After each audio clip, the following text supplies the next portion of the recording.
तुमच्या सर्वांचं मनपूर्वक स्वागत करतो आजच्या 32व्या नॉलेज फोरम सेशनमध्ये. सो आजचा विषय खूप इंटरेस्टिंग आहे. लँड, ज्याला नॉन ॲग्रिकल्चरल प्लॉट आपण कसं कन्वर्ट करतो आणि त्याची प्रोसेस काय असते, या सगळ्या प्रोसेस बाबतीतल्या खाणाखुणा आणि याच्यातले बारकावे शिकण्यासाठी आज आपण इथे जमलेलो आहे. मी आजच्या मान्यवरांना स्टेजवर बोलवतो. तर आदरणीय president Raj Talreja sir, IPP Vikrant Awhad sir, secretary Nitin Khotkar sir आणि नॉलेज फोरम सेशनचे हेड प्रशांत नार सर यांनी स्टेजवरती यावे.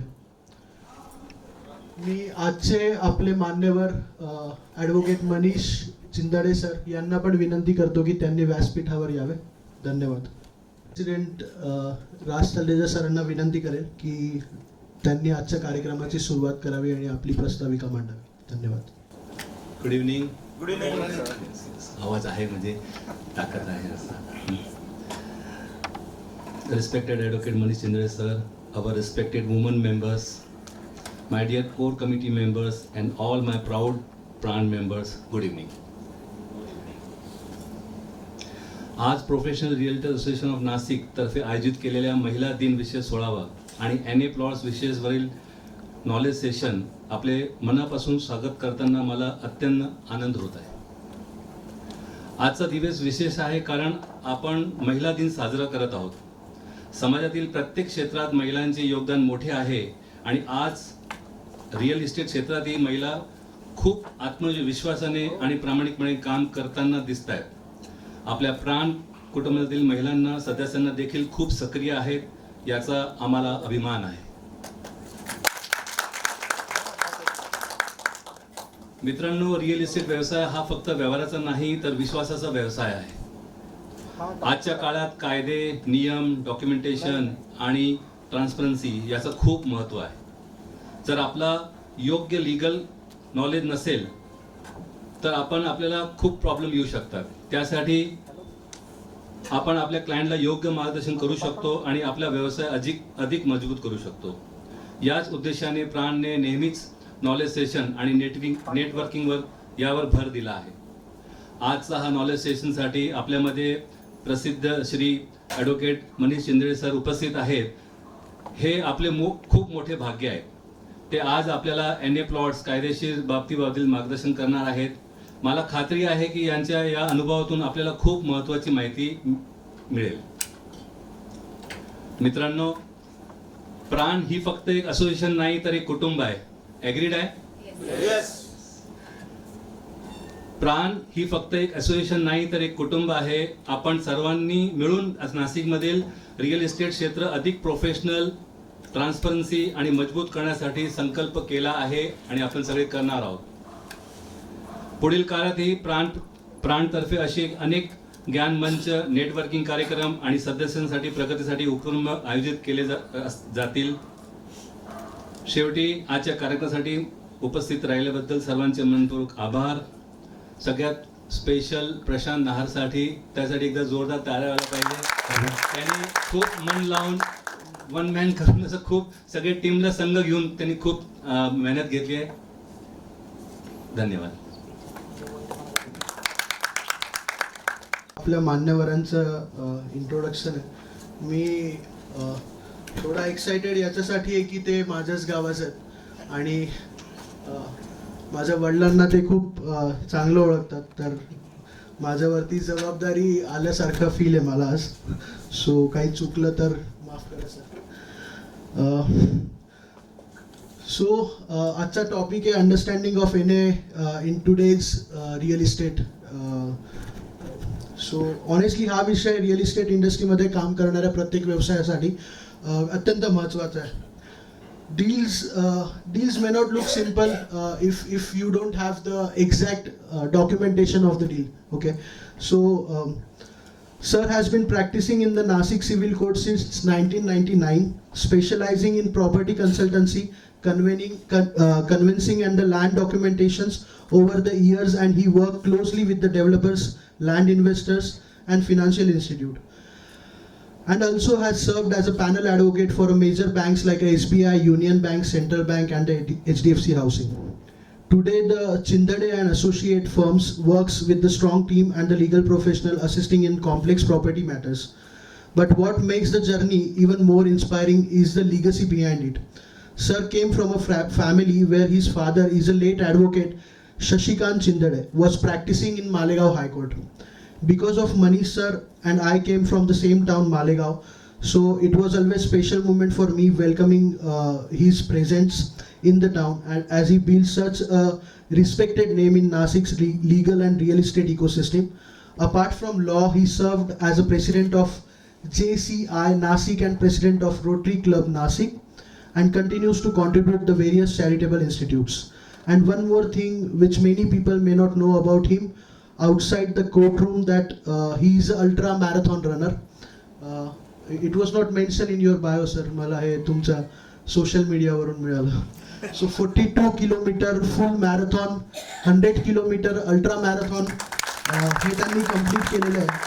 He is having 25 years plus understanding of land, law and property. I would request you to come on the stage and start the session. So stage is yours, sir. Thank you so much.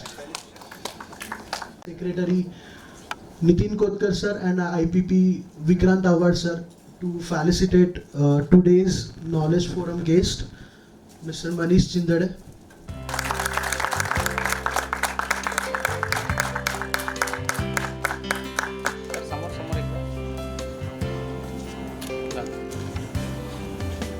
नमस्कार. माझं introduction करून देत असताना सुरुवात केली की मी तुमच्या गावचा आहे, तेव्हा मला खरंच सांगायचं थोडी भीती वाटली. दुसरी गोष्ट त्यांनी अशी सांगितली की मी त्याच्या वडिलांना खूप चांगला ओळखतो. म्हटल्यानंतर मला अजून भीती वाटायला.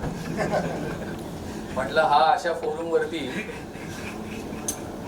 माझी वेगळी प्रतिमा पुढे आणायचा प्रयत्न केला याने तर माझी पंचायत होणार. कारण त्याने असंही सांगितलं होतं राज सरांना की मैं थोड़ा इनके बचपन के बारे में बोलता हूँ. आणि मी इथे बसलेलो असताना मला जेव्हा त्यांनी राज सरांनी सांगितलं तेव्हा मला खरंच जास्त भीती वाटायला लागली. मित्रांनो, प्रोफेशन आणि आपण व्यक्ती म्हणून जसजसं डेव्हलप होत जातो तो काळ हा सगळा आपल्या आतापर्यंतच्या आयुष्यातल्या जर्नीचा एकत्र काळ असतो असं मला वाटतं. आणि मी एवढा सक्सेसफुल आहे किंवा नाही, किंवा खूप मोठा वकील आहे किंवा नाही, या विषयाची चर्चा करण्याची पण गरज नाही. मी फक्त स्वतःला असं मानतो की मी एक कायद्याचा विद्यार्थी आहे. कायद्याचा विद्यार्थी म्हणून मी MR साठे वकील जे नाशिक मधले निष्णात सिव्हिल प्रॅक्टिशनर होते त्यांच्याबरोबर 6-7 वर्ष मी त्यांच्याकडनं जे शिकलो त्या शिकण्यातनंच मी काम करायचा प्रयत्न करतोय आणि त्यातनं मी तुमच्या पुढे उभा आहे. त्यामुळे जे काही चांगलं आहे, जे काही मी तुम्हाला सांगायचा प्रयत्न करतोय हे सगळं त्यांचं आहे आणि जर मी सांगताना काही चुकलो तर ते माझं आहे. मुळात माझ्या राज सरांनी जेव्हा या टॉपिक बद्दल बोलावं असं सांगितलं तेव्हा आम्ही बराच वेळ चर्चा करत असताना असं लक्षात आलं की NF संदर्भातला जो बदल आता एवढ्यात झालेला आहे त्या संदर्भात मुळात आपण चर्चा करावी. त्याचे रेरावरती होणारे परिणाम, रेरा प्रॉपर्टीज वरती, कारण NA प्लॉट्स विक्री हा पूर्णपणे वेगळा सेगमेंट आहे, कन्स्ट्रक्टेड एरिया विकणं हा पूर्णपणे वेगळा सेगमेंट आहे. त्याचे काय परिणाम होतात हे पण आपण बघायला पाहिजे. आणि दुसरं, प्रॉपर्टीतले काही अशा गोष्टी असतात की त्या गोष्टी सर्वसामान्य माणसालाच तर करणं अवघड असतं, परंतु तुम्ही या व्यवसायामध्ये इतके वर्ष काम करता आहात तर तुम्हाला समजून घेणं अत्यंत आवश्यक आहे. हे मला का वाटतं, कारण गेल्या 25-26 वर्षापासून मी प्रॅक्टिस करत असताना एक गोष्ट मला नेहमी जाणवली, ती अशी की समोरच्या माणसाला कन्व्हिन्स करण्यासाठी जी एनर्जी लागते ना, त्या एनर्जीमध्ये ती गोष्ट करून घेण्यासाठी लागणारी एनर्जी आणि त्या दोन्ही एनर्जीचं आपण कंपॅरिझन केलं तर समोरच्या माणसाला समजून सांगण्यासाठी लागणारी एनर्जी जास्त असते. त्यामुळे तुम्ही जेव्हा या सेक्टरमध्ये काम करता तेव्हा तुम्ही रोज अनेक लोकांना भेटत असता, त्यांना वेगवेगळ्या गोष्टींवरती कन्व्हिन्स करायचा प्रयत्न करत असता. त्यामुळे त्यासाठी लागणारे तुमचे श्रम, तुमची एनर्जी ही जर योग्य प्रकारे तुम्हाला माहिती असेल तर तुम्ही ते किती चांगल्या पद्धतीने युटिलाइज करू शकता आणि त्यातनं तुमचा वेळही वाचू शकतो. मला असं वाटतं तुमच्या प्राण संस्थेने ज्या पद्धतीने तुम्ही या पद्धतीचे लेक्चर सिरीज घेता आहात त्याने तुमच्यातली जी डेव्हलपमेंट आहे त्या ती डेव्हलपमेंट तुम्हाला दीर्घकालीन सपोर्ट करणारच आहे, परंतु ती तुमच्या सगळ्या बाजूने मदत करणार आहे. आज पहिल्या रांगेत बसलेल्या सगळ्या महिला त्या बघितल्यानंतर मी सरांना पहिले प्रश्न विचारला की ह्या तुमच्या सगळ्या तुमच्या संस्थेचा पार्ट अँड पार्सल आहेत का? तर त्या म्हणाल्या सर त्या खूप ऍक्टिव्ह आहेत आणि त्या खूप ऍक्टिव्हली पार्टिसिपेट करत असतात आणि फार चांगलं काम करत आहेत. To be very honest with you, माझ्यासाठी हे नवीन होतं आणि मी हे प्रांजळपणे कबूल करतो आणि तुम्हाला सगळ्यांना इथे बघून मला खूप छान वाटलं आणि खूप आनंद झाला की महिला कुठल्याही क्षेत्रात कमी नाही. आणि दुसरा महिला दिन वगैरे काही असतो या विषयाबद्दल माझं दुमत आहे, कारण महिला दिन रोजच असतो, त्याच्यामुळे वेगळा 8 तारखेचा महिला दिन. तुम्हाला सगळ्यांना तुमच्या स्पेशल महिला दिनाच्या शुभेच्छा. आपण या सेगमेंटकडे किंवा या टॉपिककडे वळत असताना आपण नक्की बदल काय झाला हे समजून घ्यायचा प्रयत्न करू. कायदा समजून घेताना ना त्याच्यातल्या प्रत्येक ओळीचा आणि प्रत्येक शब्दाचा अर्थ समजून घेणं महत्वाचं असतं. हा सेक्शन 42 मधला जो बदल आहे तो बदल मी तुमच्या पुढे इनकॉर्पोरेट केला आहे किंवा तो मांडायचा प्रयत्न केला आहे. मी तो काय आहे हे समजून सांगायचा प्रयत्न करेनच. तुम्हाला हे वाचून 100% समजणार नाही ह्याची मला कल्पना आहे, परंतु एक गोष्ट नक्की आहे की त्याच्यातली जी पहिली ओळ आहे ती समजून घ्या. नो परमिशन हा शब्द हा अत्यंत महत्वाचा आहे, कारण याच्या आधी आतापर्यंत गेल्या 4-5 वर्षात पण कॉर्पोरेशन लिमिट मधल्या किंवा येलो झोन मधल्या जमिनींसाठी त्याच्या बांधकामांसाठी आपण कॉर्पोरेशनला प्लॅन सबमिट करू शकत होतो, परंतु ती फाईल कलेक्टर ऑफिसला रिकन्फर्मेशन साठी जात होती. परंतु आता कायद्यामध्ये झालेला बदल हा मोठ्या प्रमाणावरती आणि जास्त सोयीस्कर असा आहे. तुम्ही बघितलं तर याचा अर्थ असा आहे की कुठल्याही कॉर्पोरेशन लिमिट मधल्या जमिनीसाठी, येलो झोन मधल्या जमिनीसाठी तुम्हाला एनए परमिशन घेण्याची आता आवश्यकता नाही. तुम्ही डायरेक्ट बिल्डिंग प्लॅन सबमिट करू शकता. याचा सरळ अर्थ असा आहे की तुम्हाला कलेक्टर ऑफिसच्या साठी चक्रा मारण्याची आवश्यकता नाही. आणि अनऑफिशियली आपण याविषयी जेव्हा चर्चा करतो, एक क्लोज ग्रुप आहे, मगाशीच राज सरांनी सांगितलं की दिस इज अवर फॅमिली, त्यामुळे लायझनिंग हा जो पार्ट कलेक्टर ऑफिसला मोठ्या प्रमाणावर करायला लागतो त्यातनं आता आपली बऱ्यापैकी सुटका होण्याची शक्यता आहे असं मला मनापासून वाटायला लागलं आहे. तर मुळात महाराष्ट्र रिजनल आणि टाउन प्लॅनिंग ऍक्ट 1966 किंवा डेव्हलपमेंट कंट्रोल रेग्युलेशन किंवा for any other rules which are framed त्याच्या अंतर्गत असणाऱ्या सगळ्या जमिनींना ही प्रोव्हिजन लागू आहे. आता ह्याचा जेव्हा आपण विचार करतो ना तेव्हा मगाच्या सेक्शन मध्ये ना 2 शब्द होते. ते शब्द होते, त्यातला पहिला शब्द होता रिजनल प्लॅन आणि दुसरा शब्द होता डेव्हलपमेंट प्लॅन. रिजनल प्लॅन म्हणजे काय हे समजून घेण्याची खूप आवश्यकता आहे. आपण कुठल्याही कायद्याच्या प्रोव्हिजन समजून घेताना किंवा लोकांना सल्ला देताना जेव्हा लोकांच्या समोर उभं राहतो तेव्हा लोकांकडनं येणाऱ्या प्रश्नाला अतिशय कॉन्फिडेंटली उत्तर द्यायचं असेल तर आपल्याला त्याची माहिती असणं आवश्यक आहे. रिजनल प्लॅन याची डेफिनेशन समजून घेताना एक समजून घ्यायला पाहिजे की मल्टिपल डिस्ट्रिक्टचा एक रिजन असतो. स्टेट गव्हर्नमेंटसाठी, नॅशनल गव्हर्नमेंटसाठी जेव्हा त्यांना काम करण्यासाठी म्हणून ते रिजन्स तयार करतात आणि डिस्ट्रिक्ट तयार करतात, तो हा जो मल्टिपल डिस्ट्रिक्टचा एक रिजन असतो त्याचा एक रिजनल प्लॅन वेगळा असतो. त्या रिजनल प्लॅन मध्ये ज्या लँड नॉन ऍग्रिकल्चरल किंवा इंडस्ट्रीयल किंवा रेसिडेन्शियल पर्पज साठी अलॉट केल्या किंवा त्याचा पर्पज काय असतो किंवा त्याच्या डेव्हलपमेंट डेझिग्नेशन कशा असतात, काय स्वरूपाने त्या डेझिग्नेट केलेल्या असतात, त्या संदर्भातले जे प्लॅनिंग अथॉरिटी आहे ते रिजनल प्लॅनिंग आहे. आणि डेव्हलपमेंट प्लॅन हा म्युनिसिपल कॉर्पोरेशनच्या अंतर्गत येत असतो. याचा सरळ अर्थ आहे की महाराष्ट्र लँड रिव्हेन्यू कोड हा जो 2025 साली आता जो दुरुस्ती सेक्शन 42 ला आलेली आहे त्या सेक्शन 42 नुसार development permission or a building plan is approved by the planning authority local body, it is automatically treated as deemed any permission. Deemed या शब्दाचा अर्थ काय आहे ते समजून घ्या. तुम्ही डीम्ड कुठलाही कायदा वाचत असताना त्याच्यात बऱ्याच वेळा डीम्ड हा शब्द येतो. डीम्ड या शब्दाचा अर्थ असा आहे की परमिशन मिळाल्यासारखा ट्रीट होणार आहे. याचा अर्थ you are not required to take any permission pertaining to it. त्याचा परिणाम काय होणार आहे? आपण एनए टॅक्स भरायला प्रत्येक प्लॉट मालकाला किंवा बिल्डिंग जरी असेल किंवा बंगला असेल तर तुम्हाला सोसायटी म्हणून एनए टॅक्स भरायला दरवर्षी जायला लागतं. आता ते भरण्याची आवश्यकता नाही. डायरेक्ट रिव्हेन्यू रेकॉर्डला एंट्री होणार आहे आणि हा जो आस्पेक्ट आहे, हा डायरेक्ट एनएचा जो आस्पेक्ट आहे, हा फक्त एका गोष्टीसाठी लागू नाहीये.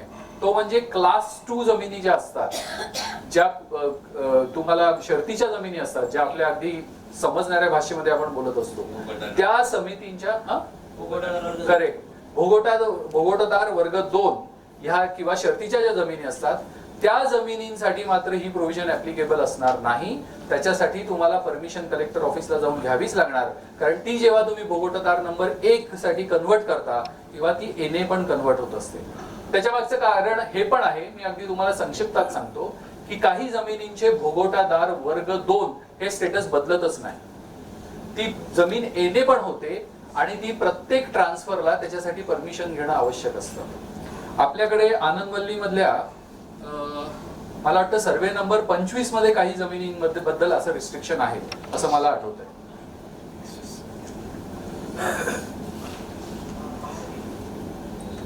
आता हा जो अॅन्युअल टॅक्स आहे ह्याचं पर्पज आणि हे ह्या बदललेल्या कायद्याने काय काय झालेलं आहे हे समजून घेण्याचा प्रयत्न करू. ह्याच्यासाठी जो टॅक्स ऍप्लिकेबल होणार आहे तो कशा पद्धतीने होणार आहे? मला असं वाटतं तुम्ही पेपरमधनं आणि बाकी गोष्टींमधनं हे वाचलं असेल, परंतु ते आपण अधिक खोलात समजून घ्यायचा प्रयत्न करू की ज्या लँड, मला असं वाटतं ह्या टेबलमधनं ही गोष्ट जास्त व्यवस्थित समजली जाईल. आता याचा अर्थ असा आहे की दरवर्षी भरावा लागणारा एनए टॅक्स आपल्याला भरायचा नाहीये. मग एनए टॅक्स कसा भरायचा आहे? तर ज्या प्लॉटचं क्षेत्र 1000 चौरस मीटर किंवा त्याच्यापेक्षा कमी आहे त्याच्यासाठी त्या प्लॉटच्या रेडी रेकनर व्हॅल्युएशनच्या 0.10% तुम्हाला टॅक्स वन टाइम भरायचा आहे. थोडक्यात काय करतंय सरकार माहिती का तुम्हाला? सगळे पैसे आत्ता गोळा करून ठेवतंय. भविष्यात येणाऱ्या सरकारसाठी काहीही व्यवस्था ठेवलेली नाही. त्यामुळे अप टू 1000 स्क्वेअर मीटर पर्यंत 0.1%चा टॅक्स, मार्केट व्हॅल्यूच्या टॅक्स ते गोळा करून घेत आहेत. 1000 ते 4000 असेल तर तिथे 25% आणि अबव 4000 स्क्वेअर मीटर असेल तर तिथे 0.5 म्हणजे अर्धा टक्का एवढा टॅक्स तुम्हाला आज भरायला लागतोय. हा जो टॅक्स भरायला लागतोय ह्याचं calculation rate is based on ready reckoner rate. ही आजच्या पेपरची बातमी आहे. बावनकुळेंनी असं म्हटलंय की आता मी मगाशी ज्या स्लाइड मध्ये 0.1% होता तो 0.1% टायपोग्राफिकल एरर आहे, तो 0.10% आहे. बावनकुळेंनी असं म्हटलंय, हे आजच्या पेपरला, सगळ्या पेपरला आलेली बातमी, ही मी महाराष्ट्र टाइम्सची बातमी तुमच्यासाठी ठेवली आहे. ह्या बातमीनुसार असं आहे की मागची कुठलीही थकबाकी एनए टॅक्सची गृहनिर्माण सोसायट्यांची वसूल केली जाणार नाही. परंतु गंमत म्हणजे काय माहिती का? कायदा वेगळंच काहीतरी म्हणतोय. तुम्ही सेक्शन 42 ची प्रोव्हिजन तुम्ही जर नीट वाचलीत ना, ती मराठी आणि इंग्लिश अशा दोन्ही भाषांमध्ये, ती काय म्हणतीये की 2001 सालाच्या आधी जर एनए झालेला असेल तर 2001 सालचा रेडी रेकनरच्या रेट नुसार तुम्हाला एनए टॅक्सची मगाशी दाखवल्या त्या टेबल प्रमाणे रक्कम भरावी लागेल. पण 2001 साली जी एनए झालेली नसेल ती प्रॉपर्टी, तर 2001 पासून आता 2025 हा कायदा अस्तित्वात येईपर्यंत ती ज्या वर्षी प्रॉपर्टी एनए झाली असेल त्या वर्षीच्या रेडी रेकनर नुसार तुम्हाला पैसे भरावे लागतील. म्हणजे थोडक्यात माझा जर प्लॉट आहे जो 2005 साली एनए झालेला आहे तर मला 2005 साली रेडी रेकनरला जो रेट असेल त्याच्यानुसार 0.10% मला एनए वन टाइम टॅक्स भरायला लागणार आहे आणि तो मला आज सुद्धा भरायला लागणार. It is irrespective that whether I have constructed a bungalow on that plot or not. कारण एनए टॅक्स असेसमेंट ही प्लॉटच्या नॉन ऍग्रिकल्चरल यूज साठी ऑक्युपंटला द्यावी लागते. मग तिथे बिल्डिंग जरी उभी असेल तरी तुमच्या बिल्डिंगचा जो एनए टॅक्स तुम्हाला भरायला लागतो, तो एनए टॅक्स तुम्हाला ज्या वर्षी ती एनए झालेली आहे त्या वर्षी त्या बिल्डिंगच्या प्लॉटचा एनए टॅक्स तुम्हाला आज एक रकमी भरायला लागेल, असं कायद्याचं इंटरप्रिटेशन आहे. परंतु बावनकुळे या बातमीत मध्ये असं म्हणतायत की ज्या गृहनिर्माण संस्थांना अकृषित कर लागू झालेला होता आणि जो देय असेल तो सगळा आम्ही माफ केलेला आहे. कायदा असं काहीही म्हणत नाही. बावनकुळे म्हणता आहेत कायद्यात परत काही बदल येतील, त्याला परत काही प्रोव्हिजन येणार असेल तर आता आपण त्याबद्दल न बोललेलं बरं.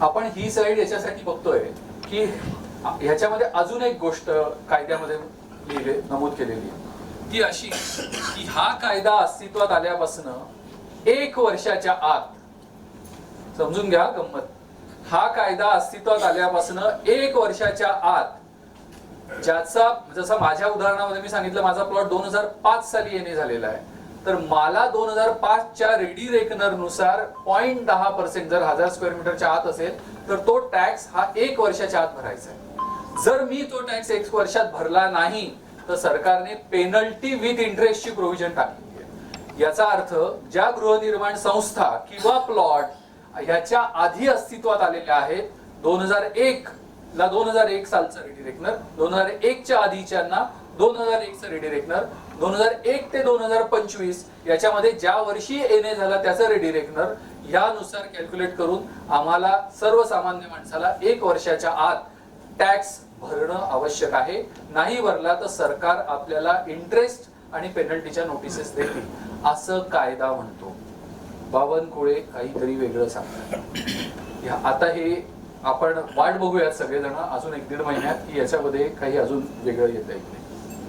आपण एनएच्या बाबतीमध्ये कॉर्पोरेशन लिमिट मध्ये येलो झोन मध्ये असलेल्या जमिनींना एनए करण्याची गरज नाही इथपर्यंत आलेलो आहोत.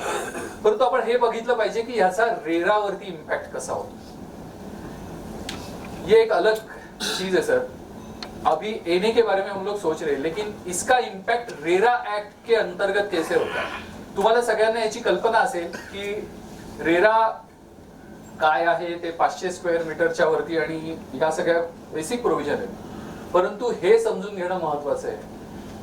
ज्या प्रॉपर्टीचा, आता आमच्याकडे बरेच वेळा क्लायंट येत असतात किंवा क्लायंट तर्फे काम करणारे काही लोक येत असतात, ते टेंटेटिव्ह लेआउट वरती खरेदी खत करून मागतात. हा विषय समजून घेणं अत्यंत आवश्यक आहे की टेंटेटिव्ह लेआउट वरती जर तुम्हाला प्लॉटचं खरेदी खत करायचं असेल तर तुम्हाला तो प्रकल्प रेरा अंतर्गत रजिस्टर करणं कंपल्सरी आहे. रेरा अंतर्गत जर तो प्रकल्प रजिस्टर नसेल तर तुम्हाला टेंटेटिव्ह लेआउट नुसार साठेखत देखील करता येत नाही. त्यामुळे आता आपण ह्या गोष्टी एनएच्या संदर्भात रिलेट करायचा प्रयत्न करू. जर कॉर्पोरेशन लिमिट मध्ये एखादी प्रॉपर्टी, एखादा प्लॉट आहे, तो प्लॉट कॉर्पोरेशन लिमिट मधला डीम्ड एनए झालेला आहे, तिथे बिल्डिंग परमिशनची गरज नाहीये, मग तिथे कुठली परमिशन लागणार. जर तुम्हाला प्लॉट विकायचा असेल तर फक्त लेआउट, पण लेआउट टेंटेटिव्ह सँक्शन झालेला असेल तरी तुम्हाला तो प्लॉट अग्रीमेंट करून विकता येणार नाही unless and until it is registered under RERA. मग तो कधी विकता येईल जर त्याच्याने काय काय टेंटेटिव्ह लेआउट सँक्शन नसेल तर काय काय प्रोव्हिजन आहेत हे समजून घ्या. नाहीतर आपण काय करतो, आपण सब रजिस्ट्रारशी किंवा कन्सल्टंटशी चर्चा करायला किंवा वाद घालायला जातो की आता एनएची प्रोव्हिजन गेलेली आहे, टेंटेटिव्ह लेआउट झालाय तरी सुद्धा तुम्ही खरेदी खत एक्झिक्यूट करून द्या. तसं करता येणार नाही, हा त्याचा परिणाम होतोय. आता तसं करता येणार नाही हे समजून घेणं महत्वाचं आहे. जर तुमचा प्रकल्प रेरा अंतर्गत रजिस्टर नाहीये, प्लॉट विक्रीचा लेआउट फायनल सँक्शन केल्यानंतर रेरा ऍप्लिकेबल होत नाही. त्याच्यामुळे तुम्हाला फायनल लेआउट सँक्शन झाल्यानंतर डायरेक्ट फायनल कन्व्हेन्स किंवा सेल डीड एक्झिक्यूट करता येईल आणि त्याच्यासाठी रेरा रजिस्ट्रेशनची गरज नाही आणि त्याच्यासाठी एनएची पण गरज नाही. आतापर्यंत एनएच्या झालेल्या दुरुस्तीबद्दल सरकारकडनं एवढीच इन्फॉर्मेशन आहे. कायद्यातल्या 42 सेक्शनचा जो बदल आहे त्या 42 सेक्शनच्या बदलाचा आपण अभ्यास केला तर त्याच्यातनं जेवढी इन्फॉर्मेशन गॅदर करता येईल तेवढी इन्फॉर्मेशन गॅदर करून मी आपल्या पुढे मांडायचा प्रयत्न केला. अजून एक विषय याच्या अनुषंगाने समजून घेणं महत्वाचं आहे. कॉर्पोरेशन लिमिटच्या बाहेर जमीन आहे, तिची विक्री करायची आहे, परंतु ती जमीन ऍग्रिकल्चर आहे. ऍग्रिकल्चर जमीन ही फक्त ऍग्रिकल्चरिस्ट परचेस करू शकतो. परंतु त्या जमिनीच्या साठी सरकारने सेक्शन 63(1) अंतर्गत काही महत्वाचे तुम्हाला परचेस करणाऱ्या व्यक्तींना काही महत्वाच्या सुविधा उपलब्ध करून दिल्या.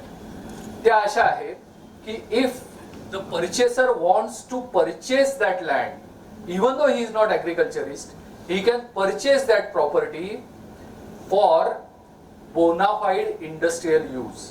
याचा सरळ अर्थ असा आहे की जर तुम्ही खरेदी खतामध्ये असं डिक्लेअर करत असाल की मी ही जमीन बोनाफाईड इंडस्ट्रियल यूज साठी घेईन आणि पुढच्या 5 वर्षाच्या कालावधीमध्ये मी याचा इंडस्ट्रियल यूज करेन, तर तुम्ही शेतकरी नसलात तरी सुद्धा सेक्शन 63(1) अंतर्गत तुम्ही ती प्रॉपर्टी बिना शेतकरी माणसाच्या नावाने खरेदी करून देऊ शकता. आपल्याकडचे सब रजिस्ट्रार त्यांना सगळ्या प्रोव्हिजन्स कायदा माहिती असून दाखवून पण ते त्रास देतात, परंतु मी कायदा सांगण्याचं काम माझं आहे. कायदा तुमच्या बाजूने आहे. सेक्शन 63 नुसार तुम्ही अशा प्रॉपर्टीचं डायरेक्ट खरेदी खत इंडस्ट्रियल एनए करण्याच्या बेसिसवर करून देऊ शकता. परंतु जर तुम्ही इंडस्ट्रियल एनए पुढच्या 5 वर्षाच्या कालावधीत किंवा ऑर्डरमध्ये दिलेल्या कालावधीत केलं नाहीत तर त्याचे परिणाम काय होतील हे पण समजून घेणं फार महत्वाचं आहे. जर तुम्ही तसं केलं नाही तर तुम्ही दिलेले पैसे शेतकऱ्याला गव्हर्नमेंट रेट नुसार पैसे परत देऊन सरकार ती जमीन जप्त करू शकतं किंवा शेतकऱ्याच्या नावाने ट्रान्सफर करू शकतं. त्यामुळे परचेसरने ही गोष्ट लक्षात ठेवणं फार महत्वाचं आहे की जरी तुम्हाला ती प्रॉपर्टी परचेस करण्याचे अधिकार दिलेले असले तरी सुद्धा 5 वर्षाच्या आत बोनाफाईड इंडस्ट्रियल यूज साठी तुम्ही परचेस करता आहात ही लक्षात ठेवून 5 वर्षाच्या आत ती इंडस्ट्रियल एनए करणं ही तुमची पहिली जबाबदारी आहे, ती पार पाडणं आवश्यक आहे. 63 Bombay tenancy and agriculture land act. After concluding NA, after we are discussing about NA, मला असं वाटतं की टायटलच्या संदर्भातले काही गोष्टी तुम्हाला सांगणं अत्यंत आवश्यक आहे. 7-12 उतारे म्हणजे काय, 6 म्हणजे काय याविषयी मी काही तुम्हाला सांगणार नाही. मला असं वाटतं हा तुमच्या प्रोफेशनचा भाग आहे आणि तुम्हाला सगळ्यांना याबद्दल माहिती आहे. परंतु ओनरशिप म्हणजे काय हे समजून घेणं खूप महत्वाचं आहे. आणि ओनरशिप म्हणजे काय, right to enjoy the property and right to transfer the property, right to execute or dispose of the property by your own will and wish. Your own will and wish हा जो aspect आहे ना हा अत्यंत महत्वाचा आहे. जी गोष्ट माझी आहे ती गोष्ट मी कशीही ट्रान्सफर करू शकतो, परंतु ती ट्रान्सफर करत असतानाच्या कायद्याच्या ज्या रिस्ट्रिक्शन्स आहेत ते समजून आपण घेत असतो आणि त्याच्यात आपण जास्त कन्फ्युज होत असतो. आपण टायटल व्हेरीफाय करतो म्हणजे कसं व्हेरीफाय करतो, 7-12 उतारे, 6 नोंदी, खरेदी खतं, जिथे सिटी सर्वे लागू होतो तिथे सिटी सर्वे, रिलेव्हंट परमिशन्स आणि रजिस्टर्ड डॉक्युमेंट, ही एक साधारण टेंटेटिव्ह लिस्ट असते. या पद्धतीने किमान डॉक्युमेंट तुम्ही विकणाऱ्या माणसाकडनं गोळा करणं आवश्यक आहे. आता इथून खरी चर्चा सुरू होते. 6 नोंदीमध्ये असं नोंद पारित झालेली आहे 2015 साली की माझ्या बहिणीने माझ्या लाभात तिचे हक्क सोडून दिलेले आणि मग मी ती प्रॉपर्टी राजभाईंना ट्रान्सफर करतो. 2018 साली मी ती प्रॉपर्टी राजभाईंना विकली. 2021 साली ती बहीण किंवा त्या बहिणीचा मुलगा एक दावा दाखल करतो. तो दावा असा दाखल करतो की माझ्या आईला फसवून हक्क सोडपत्र करून हक्क सोडल्याचं म्हटलेलं आहे, असं माझ्या आईने कुठलाही हक्क सोडलेला नाहीये. आता तुम्ही आणि प्रॉपर्टी विकणारा माणूस छाती ठोकपणे हे सांगायचा प्रयत्न करतो की 6 नोंद 2015 साली पारित झालेली आहे, त्यामुळे या प्रॉपर्टीचे हक्क सोडलेले आहेत. मित्रांनो, एक समजून घ्यायचा प्रयत्न करा. Revenue entries does not create right title interest in the property. 6 नोंद आहे याचा अर्थ ते कन्क्लुझिव्ह प्रूफ आहे. आता या 6 नोंदीच्या बेसिसवरती आपलं प्रॉपर्टीचं सगळं काम झालेलं आहे. 6 नोंद पडली म्हणजे that is a conclusive proof of transfer of property असं नाही. सेक्शन 17 रजिस्ट्रेशन ऍक्ट प्रमाणे कंपल्सरी डॉक्युमेंट, मी तुम्हाला सगळ्यांना विनंती करेन तुम्ही नोट डाऊन करून घ्या. गुगलला तुम्ही नुसतं विचारलं तरी तो सांगेल. Section 17 of registration act, section 17 registration act मध्ये लिस्ट दिलेली आहे कुठले डॉक्युमेंट कंपल्सरी रजिस्टर करणं आवश्यक आहे. तुम्ही ती लिस्ट समजून घेणं महत्वाचं आहे. तुमच्या घरी वकील जरी असतील तरी पण ती लिस्ट समजून घ्या आणि त्या लिस्ट प्रमाणे डॉक्युमेंट एक्झिक्यूट झालंय की नाही ते बघणं आवश्यक आहे. आता आपण मगाशी ज्या एक्झाम्पलचं आपण चर्चा केली त्या एक्झाम्पलवर जाऊ. मला सांगा, फक्त नोंद पारित केल्याने बहिणीचा शेअर ट्रान्सफर होत नाही, कारण सेक्शन 17 प्रमाणे रिलीज डीड, हक्क सोडपत्र हे कंपल्सरी रजिस्ट्रेबल डॉक्युमेंट आहे. जर ते कंपल्सरी रजिस्ट्रेबल डॉक्युमेंट आहे असं कायदा म्हणत असेल तर तलाठ्याने पारित केलेल्या एका नोंदीवरती हक्क तिचे सुटले ट्रान्सफर होतील का? कोर्ट म्हणतं नाही होणार. कोर्ट म्हणतं होणार नाही. रिलीज डीड रजिस्टर करणं कंपल्सरी असताना अशा पद्धतीने हक्क ट्रान्सफर केलेले होणार नाही. बहिणीचा प्रॉपर्टी मधला आता सक्सेशन ऍक्टच्या सेक्शन 6 ला आलेल्या दुरुस्तीनुसार समान हिस्सा धरला जाईल आणि तुम्ही राजभाई आणि मी, कारण मी ती प्रॉपर्टी राजभाईंना विकलेली आहे, राजभाई त्या प्रॉपर्टीमध्ये अडकलेले असतील, त्यांना बहिणीला काहीतरी द्यावं लागेल. मी तर प्रॉपर्टी विकून मोकळा झालेलो आहे. माझ्याकडनं जर खरेदी खतामध्ये आपण म्हणतो की ह्याची टायटलची सगळी जबाबदारी विकणाऱ्या माणसाची आहे, लिहून देणारची आहे. राजभाईंना काय करायला लागेल? राजभाईंना माझ्याकडनं त्या अंडरटेकिंग, खरेदी खतातल्या अंडरटेकिंगच्या बेसिसवरती त्यांना लागलेल्या खर्चाचा रिकव्हरीचा दावा दाखल करायला लागेल. याच्या व्यतिरिक्त काहीही हातात लागणार नाही.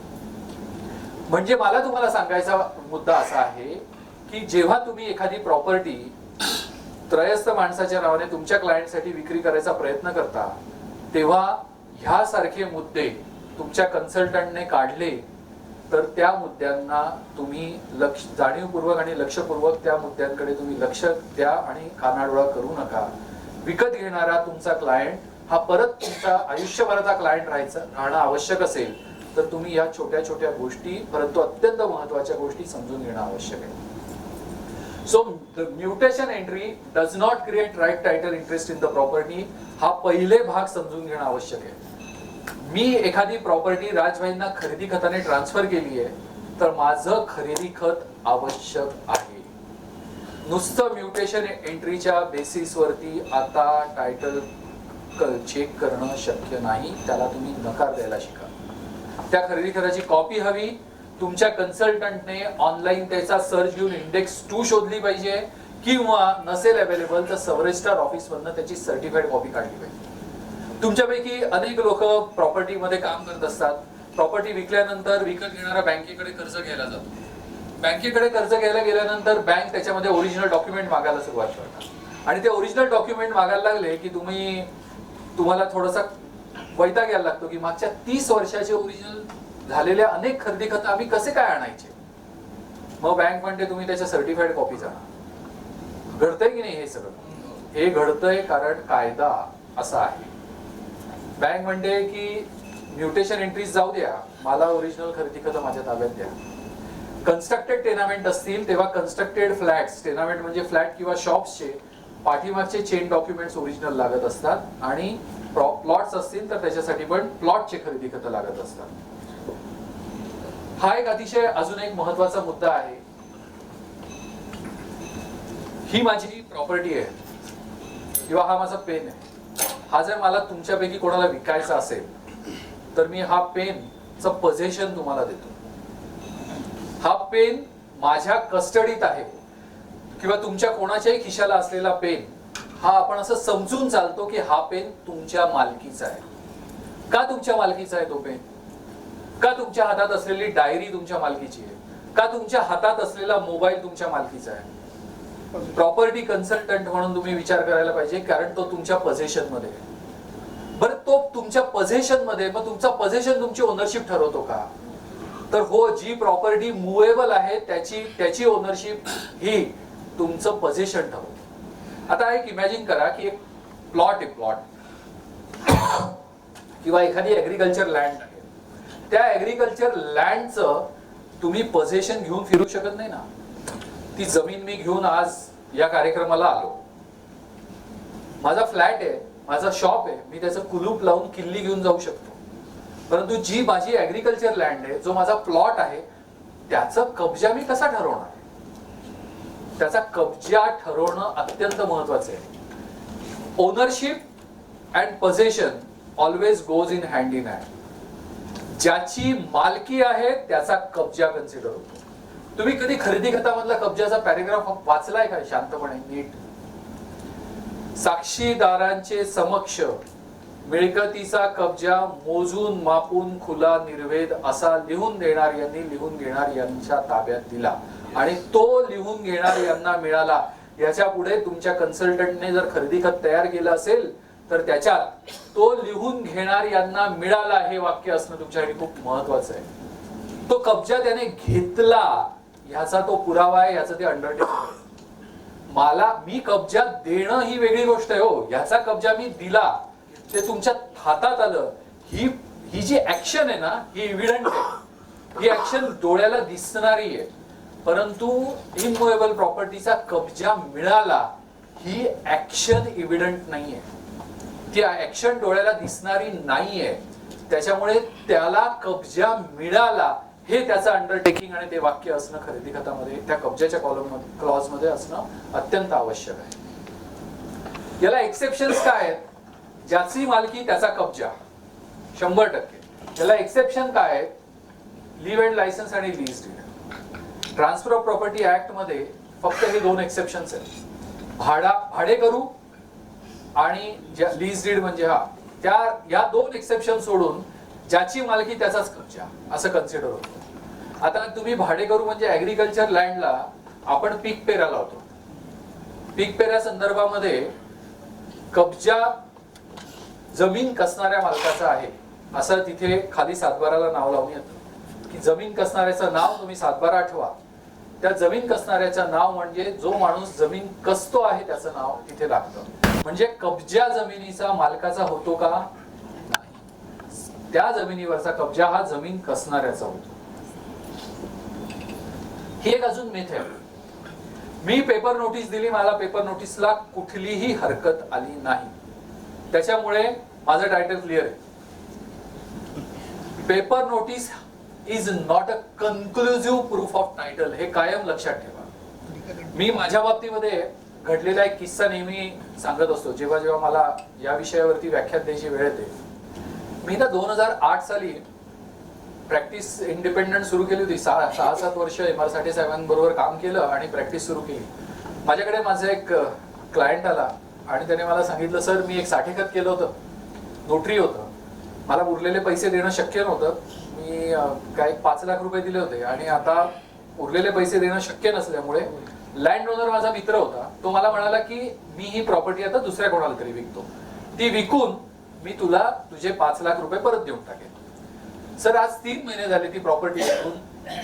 त्या खरेदीच्या बैठकीला पण मी हजर होतो, परंतु मला काही तो पैसे देत नाही आणि तो ऑब्जेक्शन घेतोय. तर मी म्हटलं मग आता त्यांनी पेपर नोटीस पब्लिश केली असेल, म्हणजे मी आता इव्हिडन्सेस गोळा करायला लागलो की आता करायचं काय. कारण याने 5 लाख रुपये रोख स्वरूपात दिले होते, कुठलंही साठेखत नाही, कुठलाही कागद नाही.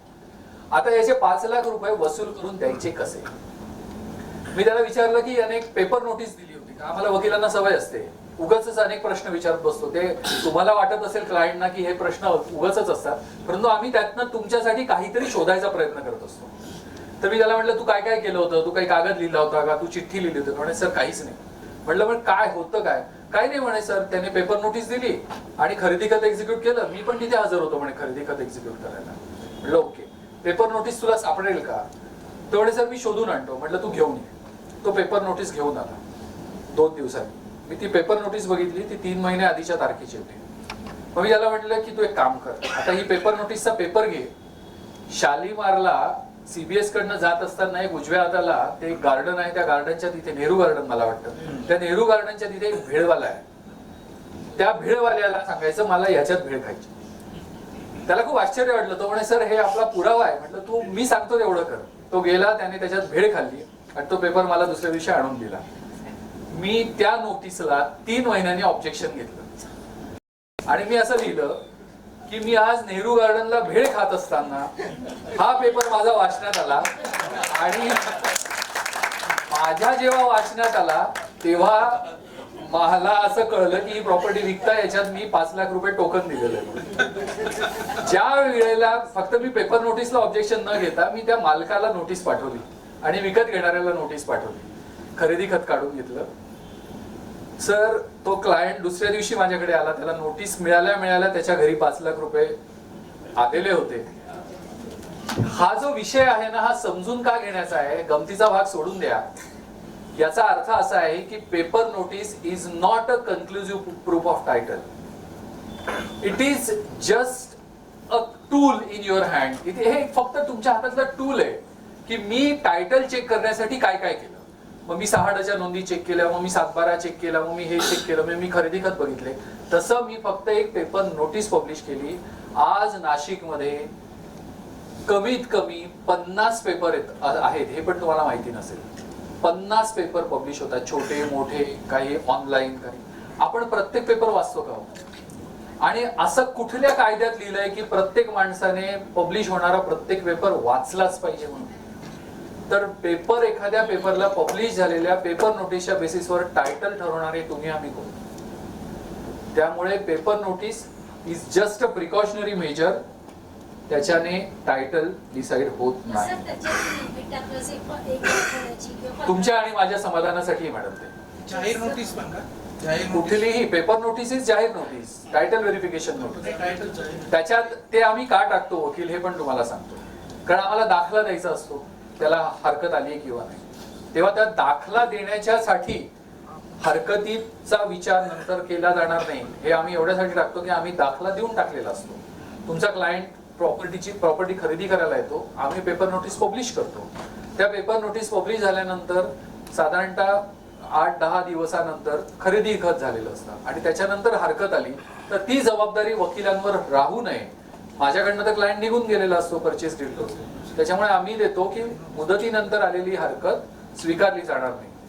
परंतु त्या पेपर नोटीस ही तुमच्यासाठी कॉज ऑफ ऍक्शन माहितीचा टूल म्हणून उपयोगात येऊ शकते, जी तुम्ही नंतर कधीही वापरू शकता. हा एक विषय आपण नेहमी खरेदी खतांमध्ये बघतो, boundaries as per sanction layout. बघतो की नाही? गाव नकाशाप्रमाणे बघतो की नाही, वाचतो की नाही? आणि आपण सांगतो हो नाही मिळत आहे सर, द्या टाकून, काय फरक पडतो. हायकोर्टामध्ये एक केस झाली ज्याच्यामध्ये असं झालं की बाउंड्रीज टाकलेल्या होत्या आणि त्याचा सर्वे नंबर चुकला होता आणि त्याचा प्लॉटचं किंवा जमिनीचं लोकेशन आयडेंटिफाय होत नव्हतं. ते भांडण पोहोचलं हायकोर्टामध्ये. हायकोर्टाने, मुंबई हायकोर्टाने एक जजमेंट पास केलं. त्यांनी असं म्हटलं की जिथे सर्वे नंबर, गट नंबर चुकलेला असेल किंवा खरेदी खतातनं जमीन ती लोकेट होत नसेल तेव्हा 4 boundary walls of the land और त्या प्रॉपर्टीच्या 4 बाजूला जी जमीन आहे त्याच्यामध्ये जे आहे ते सब्जेक्ट मॅटर ऑफ सिव्हिल आहे. त्याच्यामुळे boundaries will prevail in case the property is unidentifiable असं हायकोर्टाने म्हटलेलं आहे. हा सेटल्ड प्रिन्सिपल ऑफ लॉ आहे. त्याच्यामुळे तुम्ही तुमच्या क्लायंटला प्रॉपर्टी सेल डीड एक्झिक्यूट करत असताना त्याच्यात बाउंड्रीज असणं किती आवश्यक आहे हे समजून घ्या. उद्या तुम्ही एखादा फ्लॅट विकता आहात, त्या फ्लॅटचा टायपोग्राफिकल एररमुळे नंबर चुकलाय, त्याचा फ्लोअर चुकलाय, अशा वेळेला तुम्ही विक्री केलेला फ्लॅट नक्की कुठला? कारण तुम्ही 3 नंबरच्या फ्लोअरवरचा 303 नंबरचा फ्लॅट विकता आहात असं तुम्ही, तुमचं ऍक्च्युअल ट्रान्झॅक्शन आहे. अग्रीमेंट मध्ये आणि खरेदी खतामध्ये 303च्या ऐवजी 305 किंवा 403 लिहिलेलं आहे. 403 फ्लॅटचं अग्रीमेंट दुसऱ्या कोणाचं ऑलरेडी झालेलं आहे. अशा वेळेला तुमचा क्लायंट अडचणीत सापडू शकतो. त्यामुळे फ्लॅटच्या तर बाउंड्रीज आवश्यकच आहेत, परंतु लँड आणि प्लॉटच्या बाउंड्रीज लिहिणं हे त्याच्यापेक्षा जास्त आवश्यक आहे. ज्या वेळेला तुमच्या प्रॉपर्टीचा आयडेंटिफिकेशनचा प्रश्न येतो तेव्हा बाउंड्रीज विल प्रिव्हेल. हा एक काय फरक पडतो सर? नोटरी तर डॉक्युमेंट होतं, ते 15 वर्षापूर्वी होतं. हक्क सोडपत्र आहे, गिफ्ट डीड आहे, बहिणीने हक्क सोडलेले आहे. हे काय नोटरी डॉक्युमेंट आहे ना सर? आता तिला कुठे सहीला घेऊन येऊ? अगदी नेहमीचे प्रश्न आहेत. सेक्शन 17 मध्ये जे डॉक्युमेंट रजिस्टर करणं आवश्यक आहे ते जर रजिस्टर केलेलं नसलं तर कोर्ट म्हणतं ते डॉक्युमेंटचा एक्झिस्टन्स नाही. जर त्या डॉक्युमेंटचा एक्झिस्टन्स नसेल तर त्यानुसार जे ट्रान्सफर झालंय असं तुम्ही म्हणता, जो व्यवहार झालाय असं म्हणता, त्या व्यवहाराला कायदेशीर अधिकार नाही. जोपर्यंत ती बाई, तो माणूस ज्याच्याशी बरोबर ते डॉक्युमेंट झालेलं आहे, ज्याने हक्क सोडलेले आहेत, तो, तिचा मुलगा, तिचा काय नातू, जोपर्यंत कोर्टात केस दाखल करत नाही तोपर्यंत सगळं आलबेल आहे. जर त्याने दाखल केलं तर तुमचा क्लायंट. लिमिटेशन ऍक्ट हा पोझेशन मागण्यासाठी 12 वर्ष कालावधी देतो. डिक्लेरेशन की हे सेल डीड एक्झिक्यूट केलेलं बेकायदेशीर आहे कारण माझ्या आईची सही नाहीये, त्याच्यासाठी 3 वर्ष लिमिटेशन. त्यामुळे लिमिटेशन हा आस्पेक्ट पूर्णपणे वेगळा आहे. पण लिमिटेशन अजून एक तुला गंमत म्हणून सांगतो, limitation is based on cause of action. तुम्ही लिमिटेशन ऍक्ट बघितला ना तर त्याच्यावरती हे जे मी तुम्हाला 12 वर्ष, 3 वर्ष, 8 वर्ष, 10 वर्ष हे जे लिमिटेशन आहे ना, याच्याबरोबर तुम्हाला एक शब्द सापडेल, तो म्हणजे from the date of cause of action. So from the date of cause of action याचा अर्थ असा आहे की कॉज ऑफ ऍक्शन ज्या दिवशी अक्रूड होईल ती कॉज ऑफ ऍक्शन, याचा अर्थ मला कंप्लेंट करायला घडलेलं कारण. जसं मी मगाशी तुम्हाला उदाहरणात सांगितलं, मला जर तो पेपर आज वाचायला मिळाला तर मला आज कळलं ना, that is a cause of action. ती बाई किंवा तिचा मुलगा असं म्हणतो, मला माहितीच नाही माझ्या भावाने माझ्या कुठे सह्या घेतल्या तलाठी कार्यालयामध्ये, पण ती सब रजिस्ट्रार कडे रजिस्टर केलेल्या डॉक्युमेंट बद्दल हे म्हणू शकेल का? तिला हे म्हणायला स्कोप नाहीये की मला माहिती नाही माझ्या फसवून सह्या घेतल्या. Court will throw her out. तिला कुठलाही इंजंक्शन मिळणार नाही. साधी गोष्ट आहे, इंजंक्शन साठी आपण घाबरत असतो, दावे वर्षानुवर्ष चालत असतात. रजिस्टर्ड डॉक्युमेंट जर वहिनीने करून दिलेलं आहे हक्कसोड पत्राचं आणि तिने दावा दाखल केला की माझ्या भावाने मला फसवून सह्या घेतल्या, तरी कोर्ट तिला इंजंक्शन देणार नाही.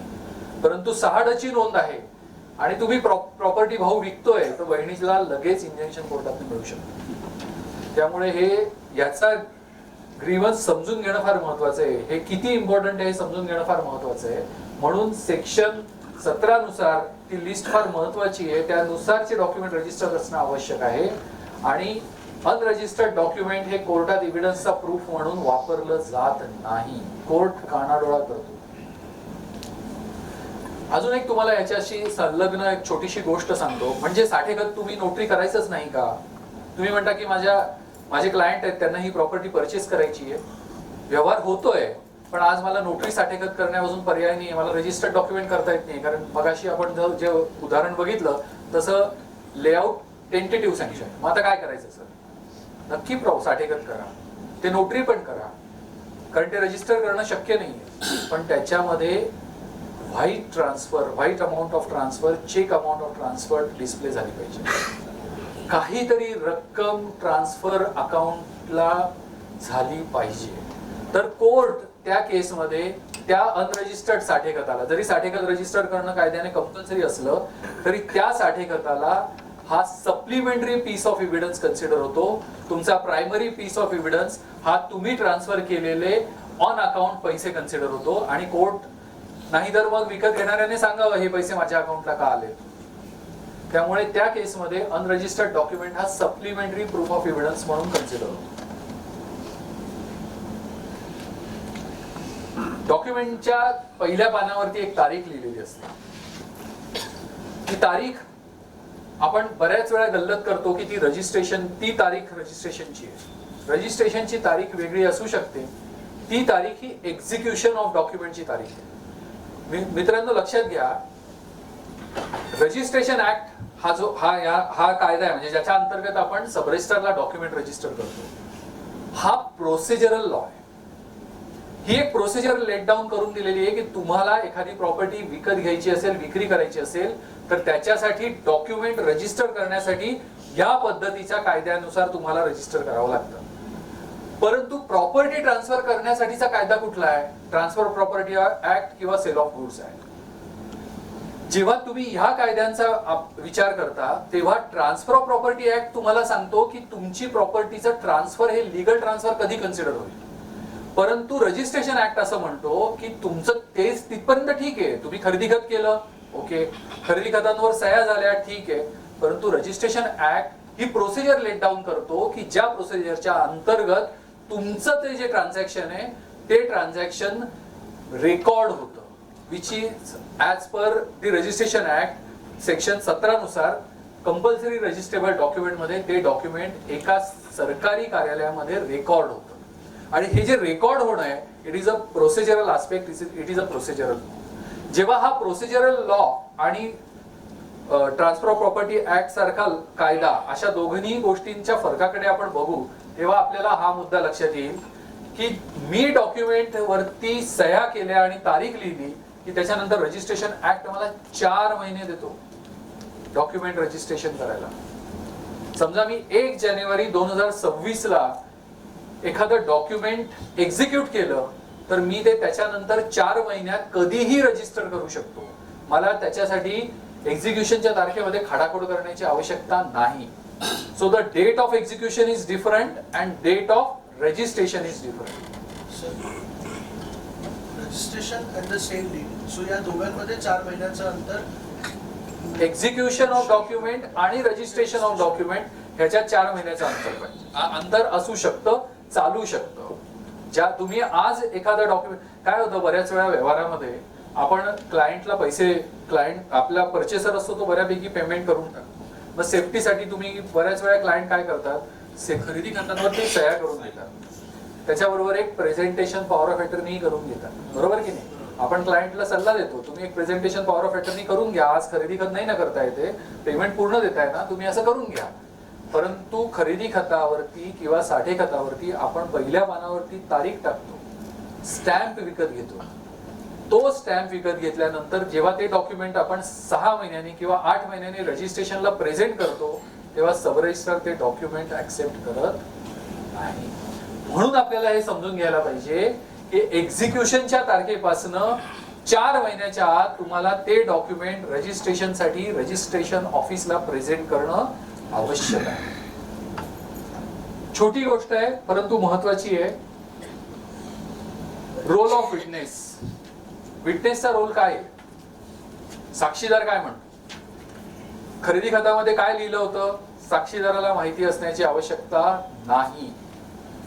खरेदी खतामध्ये व्यवहार किती रकमेला ठरलाय साक्षीदाराला माहिती असण्याची आवश्यकता नाही.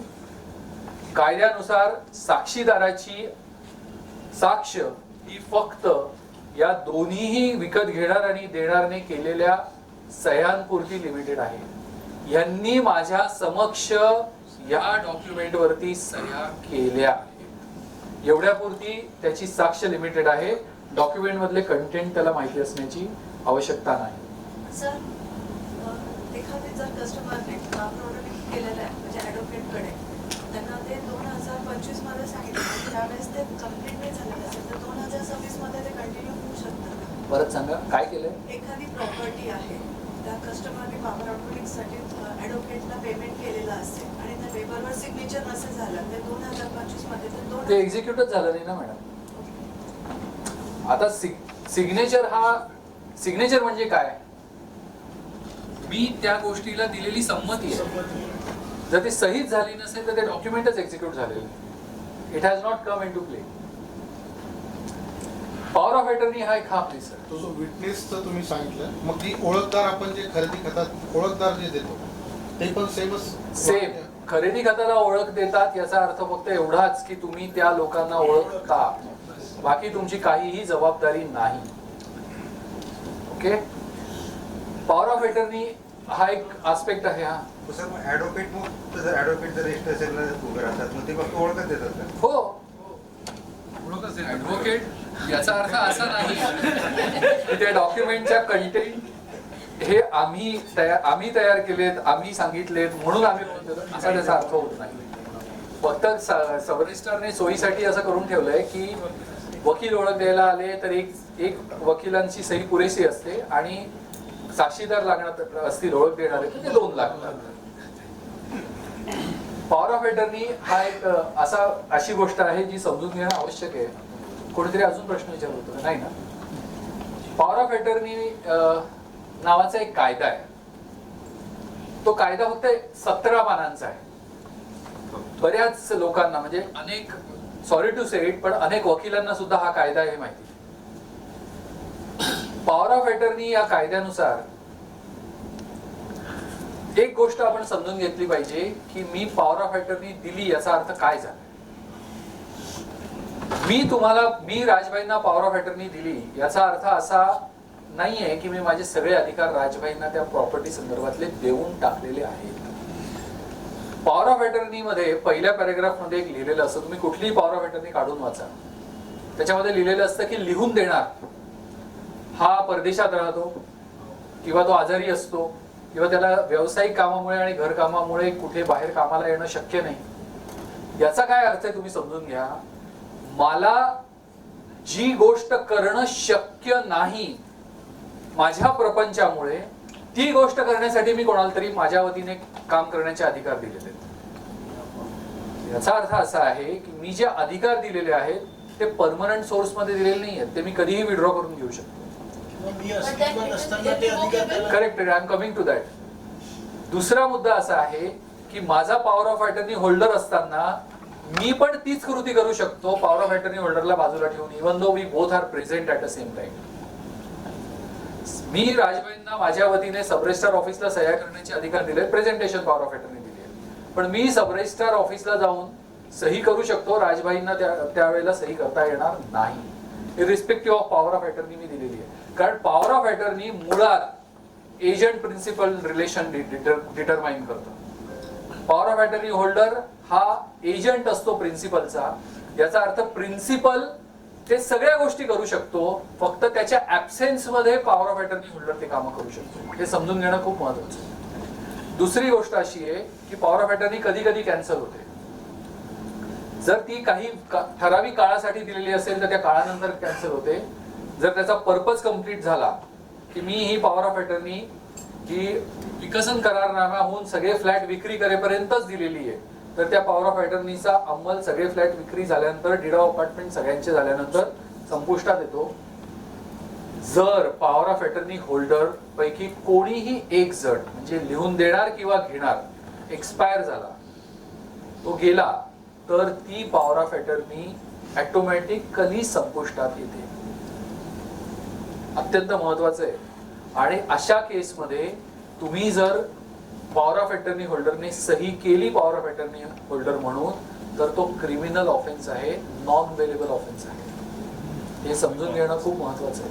तुमच्या क्लायंटला हा सल्ला देणं खूप महत्वाचं आहे. त्यामुळे ज्याच्या वतीने तुम्ही सही करताय, तुम्हाला सब रजिस्ट्रार काय करतो माहिती का, तो एक घोषणापत्रावरती सही घेतो तुमच्या क्लायंटची किंवा तुमची, तुम्ही पॉवर ऑफ अटर्नी होल्डर असाल तर. त्याच्यावर काय लिहिलं हे आपण कधी वाचत नाही, तर तुम्ही एकदा वाचून बघा.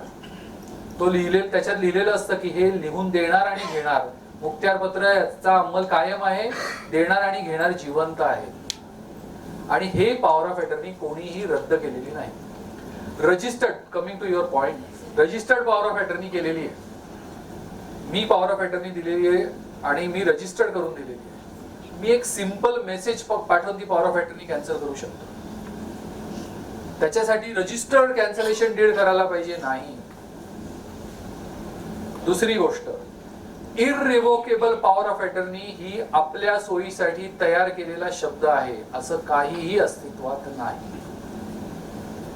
powers which is assigned by the principal to his agent can be revoked back. तुम्ही एक असं इमॅजिन करा, तुम्ही एखाद्या कंपनीचे किंवा एखाद्या पार्टनर किंवा एखादी कंपनी तुम्ही रन करता आणि तुम्ही त्या कंपनीचं प्रोडक्ट विकण्यासाठी कोणाला तरी एजन्सी दिलेली. तो एजंट जे करतोय ते सगळं प्रिन्सिपल करू शकतो आणि तुम्ही त्याची एजन्सी कधीही सेम तुम्ही प्रिन्सिपल अप्लाय करा. Because power of attorney holder and principal is a relation of principal and agent. It is a agency basically. तेवढ्या पुरताच त्याचा इफेक्ट आहे. सर, हा, आपण आता पॉवर ऑफ अटर्नी समजा घेतली आणि प्रिन्सिपलने समजा ती विकून टाकली ती प्रॉपर्टी, आपण एखाद्या पॉवर ऑफ अटर्नी घेतली तर आपण त्याला क्लेम करू शकतो का? काही केस तुमच्या अधिकारात कारण की आता जसं तुम्ही मागाशी सांगितलं का आपण एक्झिक्युशन करतोय डॉक्युमेंट आणि आपण म्हणतो की पॉवर ऑफ अटर्नी घेऊन टाका एक असं आणि नंतर रजिस्ट्रेशन करू आपण. मीनवाईल तिने जर प्रॉपर्टीज विकून टाकली प्रिन्सिपलनी तर आपण त्याला क्लेम काहीच नाही करू शकत. तुमच्या खरेदी खतांवरती सह्या असल्यामुळे तुम्ही फार तर त्या खरेदी खताच्या आधारे दावा दाखल करू शकता की मला हे खरेदी खत रजिस्टर करायचं होतं, मी याला पेमेंट दिलंय, त्याने खरेदी खतावर सह्या केलेल्या आहेत आणि ते खरेदी खत रजिस्टर करण्यासाठी मला 4 महिन्याची मुदत होती. सर प्रिन्सिपलने काही चुकीचं काम केलं ज्याच्या नावाने पॉवर ऑफ अटर्नी त्याची जबाबदारी असते काय? प्रिन्सिपलने चुकीचं नाही, एजंटने चुकीचं काम केलं असं म्हणायचं. म्हणजे पॉवर ऑफ अटर्नी होल्डरने चुकीचं काम केलं नाही नाही, जे प्रिन्सिपलने काही काम केलं नाही. पॉवर ऑफ अटर्नी होल्डरची काहीच जबाबदारी नाही. पण पॉवर ऑफ अटर्नी होल्डरने चुकीचं काम केलं म्हणजे ज्याला पॉवर ऑफ अटर्नी दिली आहे तर प्रिन्सिपलला विकॅरियस लायबिलिटी लागते आणि प्रिन्सिपल पण जबाबदार असतो. सर अगर है ना दे दिया अगर पावर ऑफ अटॉर्नी किसी को बट प्रिंसिपल ने जाकर के ट्रांजैक्शन अलग से कर दिया without giving him any instruct मतलब knowledge and all, then is it okay? Yes, that is what I am telling you. That power of attorney is merely delegation of power. मैं सिर्फ power दे रहा हूँ क्योंकि मैं वो काम आज नहीं कर पा रहा हूँ, लेकिन जिस दिन मैं वो काम कर पाता हूँ मुझे पावर ऑफ अटर्नी होल्डर की जरूरत नहीं और मुझे वो कैंसिल करने की भी जरूरत नहीं. मैं सब कुछ कर सकता हूँ लेकिन मैं ये कर हाँ दैट्स ऑल. इसीलिए आप तुम्हाला अजून एक याच्यामध्ये तुमचा इंटरेस्ट बघून एक विषय छोटीशी गोष्ट तुम्हाला लक्षात येईल. अनेक वर्षांपासून जे लोक प्रॉपर्टीमध्ये काम करत आहेत त्यांना माहिती असेल की पॉवर ऑफ अटर्नी आधी 100 रुपयाच्या स्टॅम्प पेपरवर रजिस्टर होतो, बरोबर आहे का सर? आता 500च्या नाही. आता पॉवर ऑफ अटर्नी जर रजिस्टर करायची असेल आणि ब्लड रिलेशन नसेल तर त्याला किती स्टॅम्प लागतो? कन्व्हेन्सचा सेलडीडचा स्टॅम्प लागतो 5+1 आणि 1% और 30,000 रुपीज रजिस्ट्रेशन फी. हे एवढं त्याला लागतं. It is considered as a I mean you have to pay stamp duty for sale. पण तरी सुद्धा तुम्ही सेलची स्टॅम्प ड्युटी भरत असलात तरी सुद्धा ती पॉवर ऑफ अटर्नी विड्रॉ करता येते किंवा कॅन्सल करता येते प्रिन्सिपलला. त्याच्यामुळे पॉवर ऑफ तुमचा जर पूर्वीच्या काळी असे व्यवहार होत होते, पॉवर ऑफ अटर्नीवरनं पॉवर ऑफ अटर्नी दिली जायची किंवा मी खरेदी खत करून देतोय तर स्टॅम्प ड्युटी वाचवण्यासाठी मी फक्त पॉवर ऑफ अटर्नी करून द्यायचो. आता अशी सोय उपलब्ध कायद्यात नाही. डेव्हलपमेंट अग्रीमेंट बरोबर पॉवर ऑफ अटर्नी रजिस्टर करून दिली जाते, त्याला स्टॅम्प ड्युटी 500 रुपये लागते. कारण पॉवर ऑफ अटर्नी बद्दल रजिस्ट्रेशन ऍक्ट मध्ये आणि स्टॅम्प ऍक्ट मध्ये एक प्रोव्हिजन आहे. ती प्रोव्हिजन अशी आहे की any principal if the stamp duty is paid for any principal document, any subsidiary or alternate or additional document is executed between the same parties pertaining to the same transaction, तर त्याला stamp लागत नाही. याचा सरळ अर्थ असा आहे की एक प्रिन्सिपल डॉक्युमेंटला जर तुम्ही स्टॅम्प ड्युटी भरली असेल तर त्याला संलग्न सेम पार्टीच्या दरम्यान सेम प्रॉपर्टी बद्दल तुम्ही जर कुठलंही ऍडिशनल डॉक्युमेंट लिहून दिलं तर त्याला स्टॅम्प ड्युटी लागत नाही. म्हणून डेव्हलपमेंट अग्रीमेंट बरोबर पॉवर ऑफ अटर्नी जी करतो त्याला 500 रुपयाची स्टॅम्प ड्युटी लागते. तुम्ही एखादं साठे खत एक्झिक्यूट केलं, ते रजिस्टर केलं, त्याच्यावर स्टॅम्प ड्युटी भरली, त्याच्याबरोबर तुम्ही पॉवर ऑफ अटर्नी पण केली तरी त्याला 500 रुपयाची स्टॅम्प ड्युटी लागते. बरं, अशा म्हणजे तुम्ही अशा केसेस इमॅजिन करा की तुम्ही एखाद्या क्लायंटला एखादी प्रॉपर्टी परचेस करण्यासाठी काही परवानग्यांची आवश्यकता आहे, कंप्लिशन सर्टिफिकेट घेण्याची आवश्यकता आहे किंवा अजून काही परवानगी घेण्याची आवश्यकता आहे. त्या परवानग्या घेण्यासाठी म्हणून लिहून घेणाऱ्यावरतीच ती जबाबदारी की त्यानेच त्या सगळ्या परवानग्या घ्यायच्या. असं आपल्या व्यवहारांमध्ये बऱ्याच वेळा होतं, घेणारच म्हणतो मी हे सगळं करून घेतो. अशा वेळेला जर तुम्ही साठे खत रजिस्टर करत असाल तर त्याच्या बरोबर तुम्ही पॉवर ऑफ अटर्नी रजिस्टर करून घ्या, म्हणजे तुम्हाला लँड ओनरच्या सह्या प्रत्येक ठिकाणी घेण्याची आवश्यकता नाही. तुमचा परचेसर आहे तो पॉवर ऑफ अटर्नी होल्डर म्हणून सगळ्या सरकारी कार्यालयामध्ये सह्या करू शकतो, कारण त्याच पॉवर ऑफ अटर्नीसाठी स्टॅम्प ड्युटी 500 रुपये आहे. Yes ma'am. Some areas they give agreement for sale, they don't give sale deed copy. Agreement for sale is executed, and on that हम लोग पावर ऑफ अटर्नी के बारे में बात करें या actually 2 documents ना at a time. हाँ हाँ For that I'm asking. Okay, okay. Agreement for sale पे अगर स्टैम्प ड्यूटी पूरी भर दी and sale deed बाद में हो रही तो उसमें नहीं भरा तो वो उसी pertaining. ऑब्वियसली तो आज आप कोई भी एग्रीमेंट टू सेल करते हो उस पे अगर स्टैम्प ड्यूटी भरते हो तो सेल डीड आपको 100 यानी 500 रुपए के स्टैम्प पेपर पे ही होता है. उसको स्टैम्प ड्यूटी लगती ही नहीं है, आज भी नहीं लगती है. सर हे सर्व पॉवर ऑफ अटर्नीला नियम लागू आहेत सगळ्या का? Yes please. अच्छा, रजिस्टर्ड साठेकत आत्ता केलं, ज्याच्यामध्ये कॅश कॉम्पोनंट जास्त होता. आता अमाऊंट जी आहे, जे आता नंतर पेमेंट जे दिलं जाईल ते एकदम कमी अमाऊंट होती, परंतु याच्यामध्ये प्लॉटचा व्यवहार होता. याच्यामध्ये फक्त त्यांना सेलर पार्टीला फक्त नेक्स्ट फायनान्शियल इयरमध्ये करायचा होता व्यवहार, म्हणून तो प्रोव्हिजन केलेली होती. कॅश कॉम्पोनंट सगळं दिलं गेलं आहे, सगळं झालेलं आहे. फक्त याच्यामध्ये बायरनी असं मेन्शन केलं आहे की याच्यामध्ये कारण सगळं दिलेलं आहे पेमेंट जवळजवळ, फक्त एक्झिक्यूट आपण नंतर करणार आहे खरेदी खत. याच्यामध्ये असं मेन्शन केलं की यांनी आम्हाला पूर्ण ताबा हा दिलेला आहे. याला किती वेटेज आहे? काहीच नाही. 1996 साली तुमच्यामध्ये आता बरेच लोक बरेच वर्षांपासून काम करतायत, सिनियर लोक आहेत. तुम्ही बघितलं असेल ना तर 1990 साली 88 साली आपल्याकडे काही फ्लॅट्स होते. त्यावेळेस फ्लॅट्सच्या काही बिल्डिंग्स होत्या, बोटावर मोजण्या इतक्या असतील पण होत्या. तुम्ही त्यांचे जुने डॉक्युमेंट्स काढून बघा. 5 रुपयाच्या स्टॅम्प पेपरवर ॲग्रीमेंट फॉर सेल केले ते रजिस्टर पण आहे, बरोबर.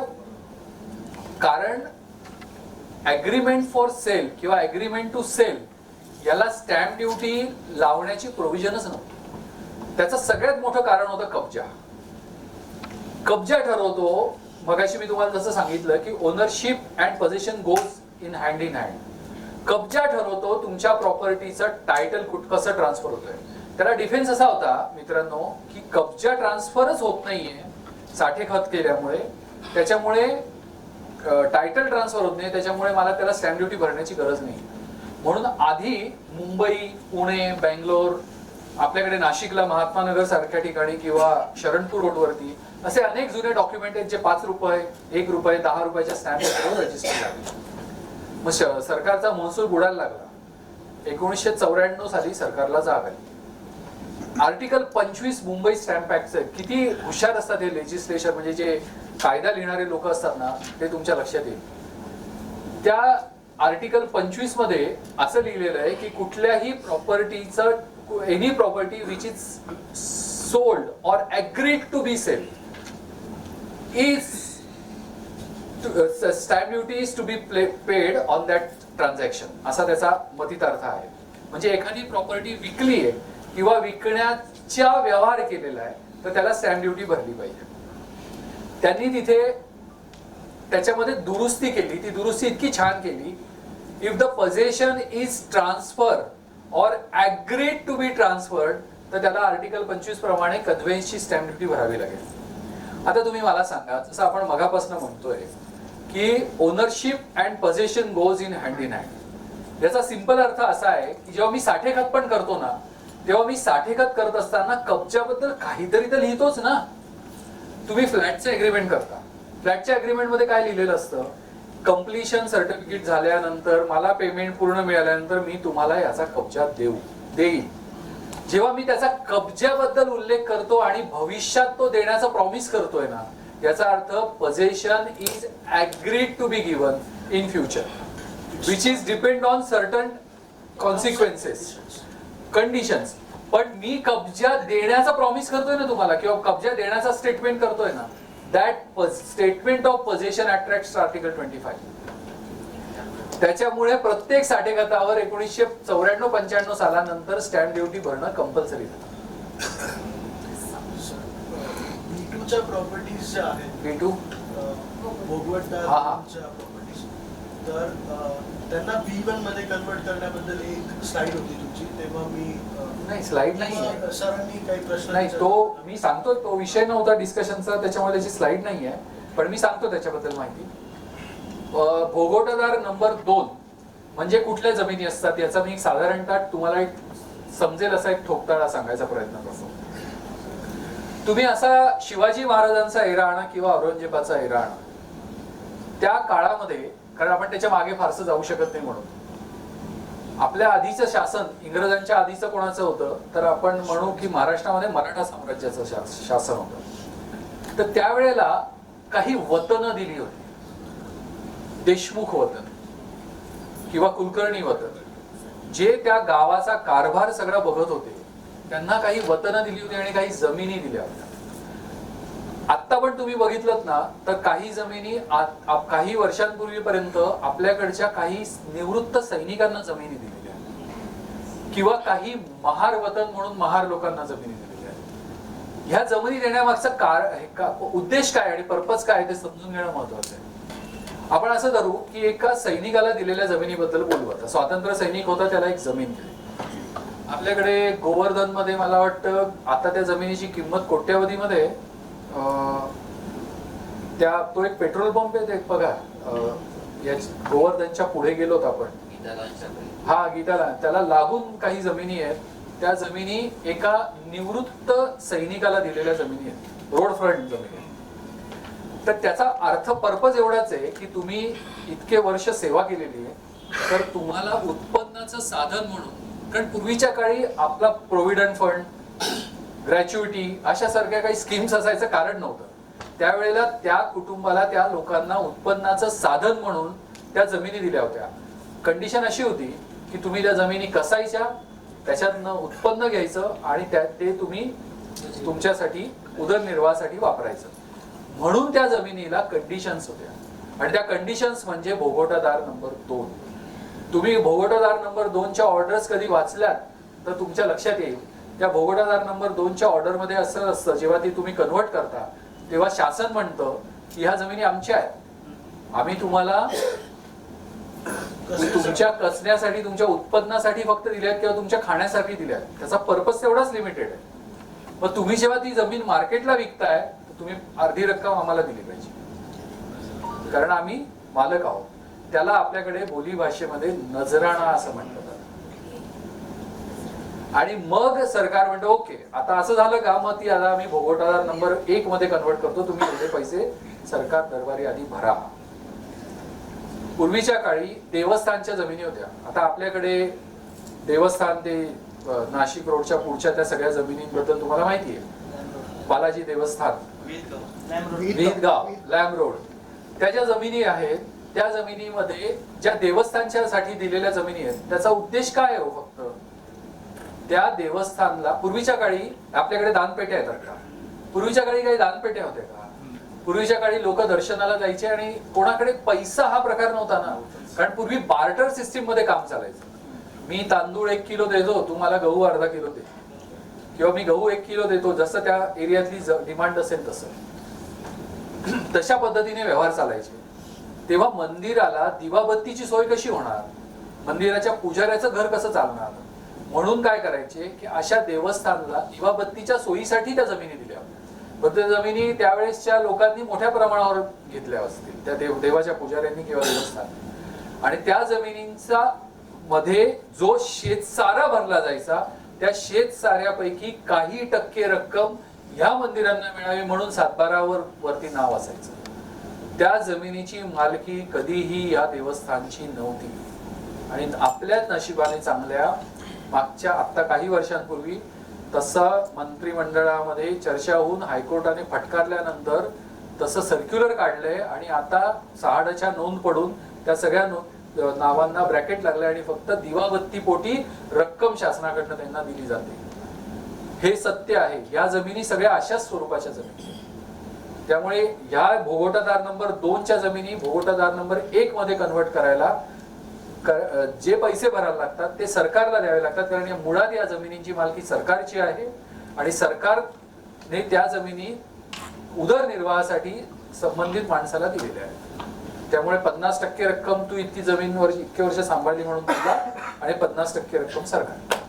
बरोबर? आजच्या किमतीप्रमाणे भरावी. मार्केट व्हॅल्यू नाही, गव्हर्नमेंट तर ते काही ठिकाणी 40% आहे, काही जमिनींना 50% आहे आणि काही जमिनींना 60% सुद्धा आहे. It all depends upon the tenure. हो नाही, जीआर नाही. हो 25%. माझी सैनिकांना जे दिले जातात त्याचा 75% नजराणा आहे. हो. कारण ते त्यांनी विकायचीच नाहीये. हो.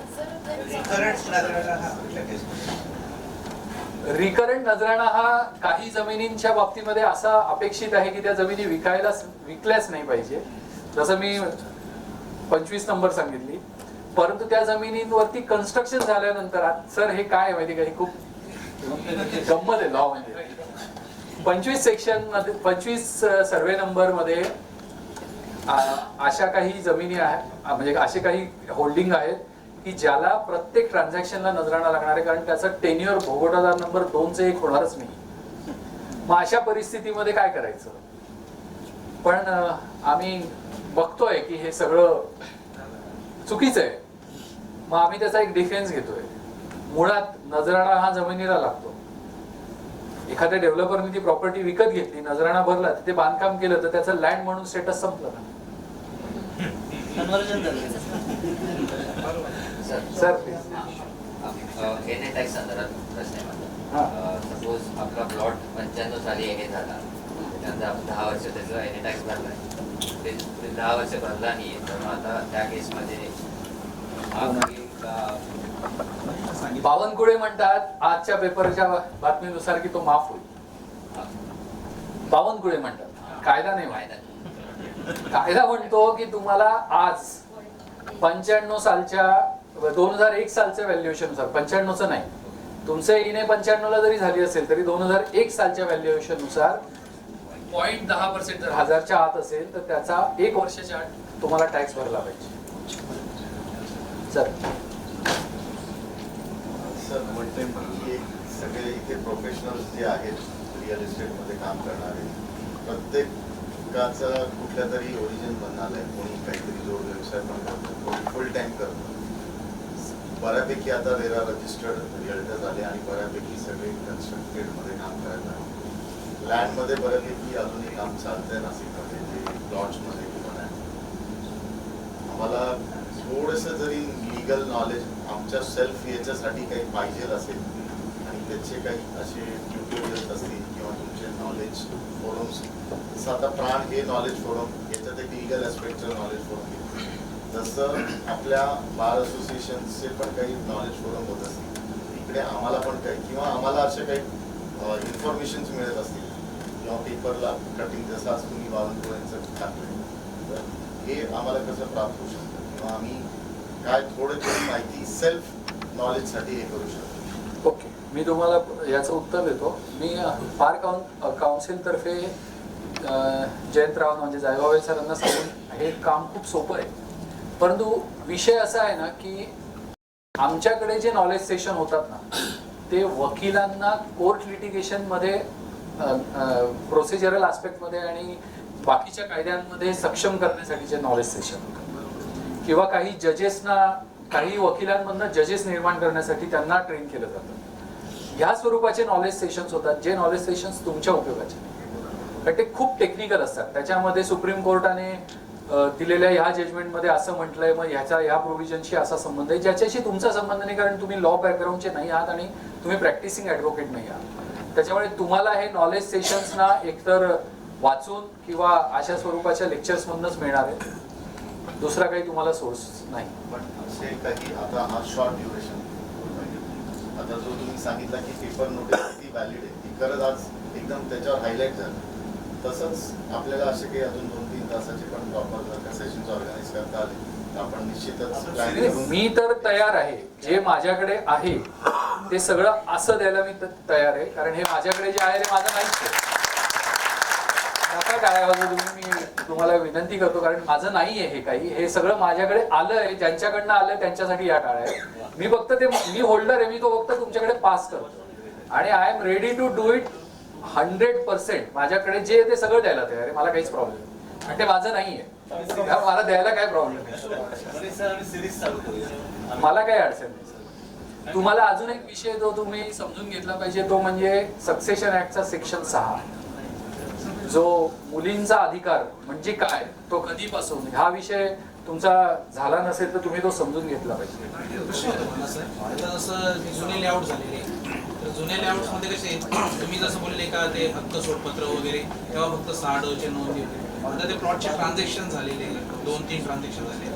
आता जर आपण एखादा प्लॉट विकला त्याच्यात आणि जर तसं नसेल हक्क सोड, तर काही असं प्रॉब्लेमॅटिक होऊ शकतो का नाही? असं ते त्या हक्क सोडपत्र जिचं झालं नाहीये तिच्यावरती अवलंबून आहे. तिने जर ठरवलं तर ती हे सगळे खरेदी खतं कॅन्सल करून मागेल. होऊ शकतं का? होऊ शकतं, हायकोर्ट सुप्रीम कोर्ट निर्णय घेऊ शकतो. आणि तुम्ही सर आता तुम्हाला तुमचं फोटो नाही काढायचं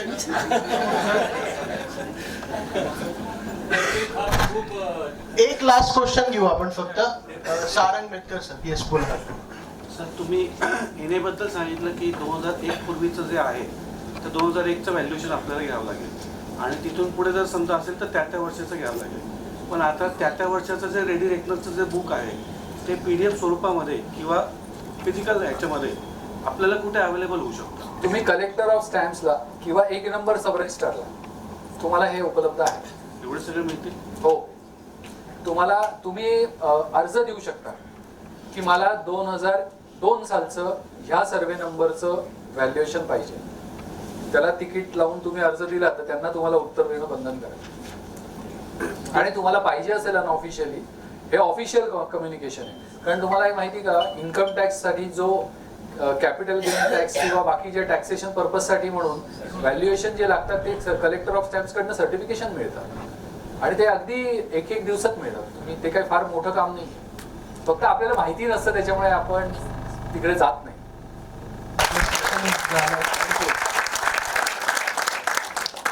सो एक गोष्ट आपल्याला कळली असेल की the law is not just about the sections and documents. सरांच्या इंटेलिजन्स वरून किंवा क्लॅरिटी वरून it's about the precision, it's about the intelligence आणि इट्स अबाउट द क्लॅरिटी. ही गोष्ट आपल्याला लक्षात आली असेल. सो मनीष सरांसाठी परत एकदा जोरदार टाळ्या. Thank you so much sir.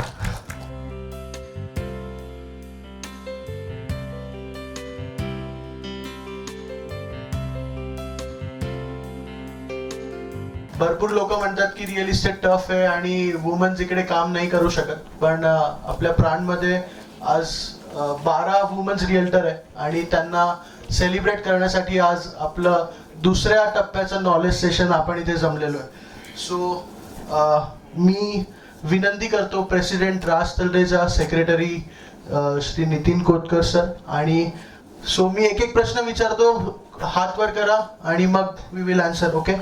So what is the most common line every clients tell you as a woman realtor? Yes. Oh, okay. तुम्ही काय उत्तर देता मग? Very good. सो एका प्रश्नाचं उत्तर दिल्यानंतर दुसऱ्या प्रश्नाचं उत्तर नाही देऊ शकत. Okay. Second question, what is the funniest excuse client has made not to see the property? की सर मी विचार करून सांगतो, आज जमत नाहीये, पोरांची शाळा आहे. याच्यापैकी फनीएस्ट एक्सक्यूज काय ऐकलंय तुम्ही आजपर्यंत? माणसं पण उत्तर देऊ शकता मोबाईल खेळण्यापेक्षा. आजारी आहे हे इज नॉट फनी मॅम. देतात असं उत्तर. Oh nice. येस. एक फनी एक्सक्यूज होता. ते क्लायंट होते, त्यांना कॉल केलेला. Ma'am one sentence, just excuse. They were going to visit property. They said की लग्न आहे, नाही येऊ शकणार, लग्न आहे, नाही येऊ शकणार. So I said okay fine, कधी येऊ शकतात मग तुम्ही? आज लग्न झाल्यानंतर तुम्ही या. तर ते बोलले की नाही, ज्याचं लग्न आहे तो स्टेजवरती उभा आहे, त्याचंच लग्न. Okay. If the real estate was the movie, त्याला काय नाव द्याल कोणी? Any guesses? क्रिएटिव्ह लोक किती इकडे?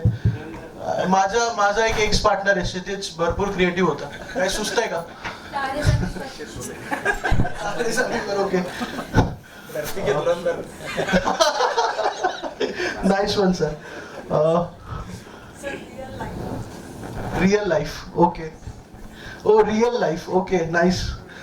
So which client is dangerous? जो निगोसिएशन करतो की जो सांगतो की ठीक आहे मी विचार करून सांगतो? विचार करून सांगतो मला dangerous. I agree to this. So what is more difficult, closing the deal और convincing a family member of the client? Commission. सर्वात मेन जो त्याच्याकडनं ओपिनियन म्हणजे फ्रेंड्स लोकांचं opinion. Yes. Convince to the family member. Yes. Family and friends. Okay. फॅमिलीवर गेलं की समजून जायचं की झालं डील, की कॅन्सल झालं की झालं. जास्त बोलत नाही ना तो dangerous. Okay. What is the best compliment you ever got? Anyone? Best compliment? आम्हाला तर लेडीज असून या फील्ड मध्ये आहात तेच मोठं कॉम्प्लिमेंट असतं. Oh, okay. अजून काही फनी कॉम्प्लिमेंट कोणाला मिळालेत का आजपर्यंत? प्रश्न फक्त फिमेल साठी का मेल साठी? मेल साठी पण आहे सर. प्राधान्य आज महिलांना आहे, म्हणजे नेहमीच असतं. आज आपण देतोय, बाकीच्या वेळेस ते घेतात. असं पण लेडीज फर्स्ट असतं. Obviously yes ma'am, always. So sir थोडा रेट कम करो किंवा काही निगोसिएशन बद्दलच्या फनीएस्ट मुवमेंट बद्दल कोणी एखादं वाक्य सांगू शकेल का, की रेट कमी करण्यासाठी काहीतरी एकदम फनी एक्झाम्पल दिलं एखाद्या माणसाने? 60 लाखाचा फ्लॅट 50 मध्ये करा, 2% घेऊन टाका. हे खूप कॉमन आहे. येस. मी खूप गरीब आहे, प्लीज कमी करा ना. ओके, सो ठीक आहे, आपलं तयारी झालेली आहे. मी दीप्ती मॅमांना विनंती करतो की त्यांनी स्टेजवर यावे फॉर द फॅलिसिटेशन, आणि मी स्टेजवर बसलेल्या सर्व मान्यवरांना विनंती करतो की त्यांनी दीप्ती मॅमचं फॅलिसिटेशन करावं. Ma'am please.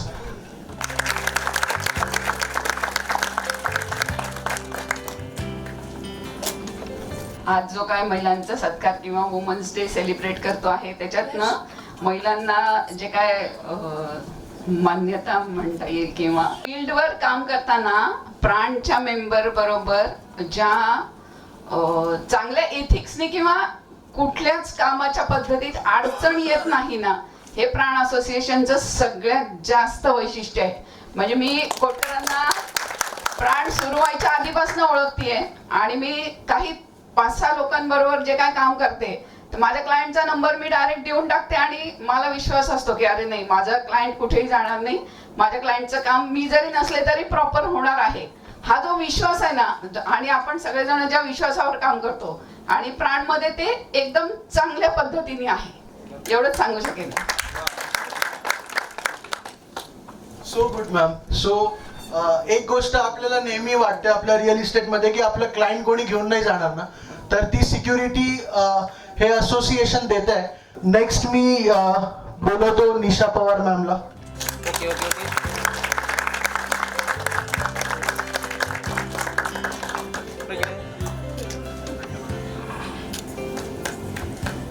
आज महिला दिनानिमित्त आमचा जो सत्कार करण्यात येत आहे, त्याबद्दल मनापासून आम्ही आभारी आहो प्राण या संस्थेचे. कारण आम्ही महिलांसाठी आहे, आपल्या कुटुंबासोबत आम्ही समाजात आपली जबाबदारी पार पाडतो. रिअल इस्टेट क्षेत्रात काम करताना आम्हाला अनेक आव्हाने आली, पण त्यातूनच शिकत पुढे जाण्याची प्रेरणा आम्हाला प्राण या संस्थेने दिली, आणि तो माझ्यासाठी आज मोठा प्रेरणा देणारा दिवस आहे. ह्या सन्मानासाठी आयोजकाचे आणि उपस्थित सर्वांचे मनपूर्वक आभार. धन्यवाद. Thank you.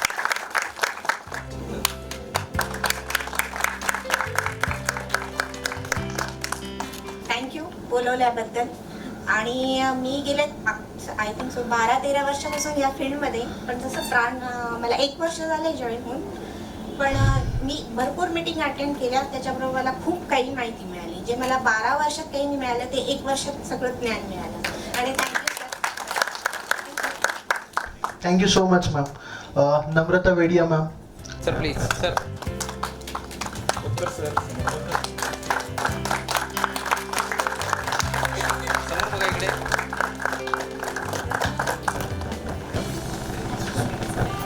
First of all thank you so much. सगळ्यांनी आम्हाला फेलिसिटेट केलं, कारण एवढ्या 12-15 वर्षात एकच विषय ऐकला होता. अच्छा, तुम्ही फिमेल असून या फील्डमध्ये आहात. That was a biggest challenge to start the deal. कारण कधीच अपेक्षित नसतं की एक महिला येणार, 2 व्हीलरवर येणार, प्रॉपर्टी दाखवणार आणि डील फायनल करून, एक्झिक्युशन करून, सेल डीड करून त्यांना पोहोचवणार. तर त्याच्यानंतर जेव्हा हे असं होतं ना, this is really amazing. And thank you so much. Thank you so much for sharing.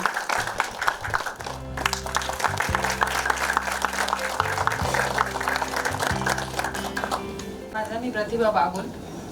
Real estate क्षेत्रात मी गेले 4 वर्षापासून काम करते. भरपूर चांगले वाईट अनुभव आले, पण जेव्हापासून प्राण असोसिएशन बरोबर काम चालू केलं, तेव्हापासून एक सपोर्ट मिळाल्यासारखं वाटतं की बाहेर कोणीही काही म्हणजे जे म्हणतो ना आपण सेफ तर ते आहे वाटतं की आपण रिअल इस्टेट कुठे साईट व्हिजिटला गेलो काय आपल्या बरोबर काही चुकीचं घडलं तर नक्कीच आपल्या मागे एक असोसिएशन आहे ते आपली नक्कीच मदत करेल. आजपर्यंत असं काही झालं नाही पण नक्कीच मी सरांना थँक्यू म्हणेल की त्यांनी आम्हाला महिलांना संधी दिली आणि आमच्या इथे एक सन्मान दिला त्याबद्दल थँक्यू सो मच.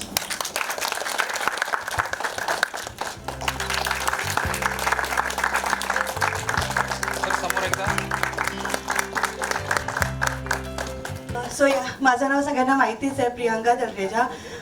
मी या क्षेत्रात नव्हतीच 2024 पर्यंत, पण सर खूप बोलत होते कोविडपासून तू नको करू जॉब, ये रिअल इस्टेटमध्ये ये, पण तेव्हा मला आता कॉन्फिडन्स नव्हता. पण आय थिंक जितकं मी जॉबमध्ये आणि शिक्षणमध्ये शिकली उससे ज़्यादा मैं ये जो 2 साल में सीखी वो बहुत ज़्यादा है. स्टेज कॉन्फिडेंस, लोगों से बात करना, पर्सनालिटी डेवलपमेंट, क्लोज कैसे करना है डील, ये तो सर से मैं रोज़ ही सीखती हूँ. बट बाकी सबसे भी अभी मैं कोर कमेटी टीम में भी हूँ तो मैं बहुत सीखती हूँ मतलब उन सब से. तो थैंक यू सो मच.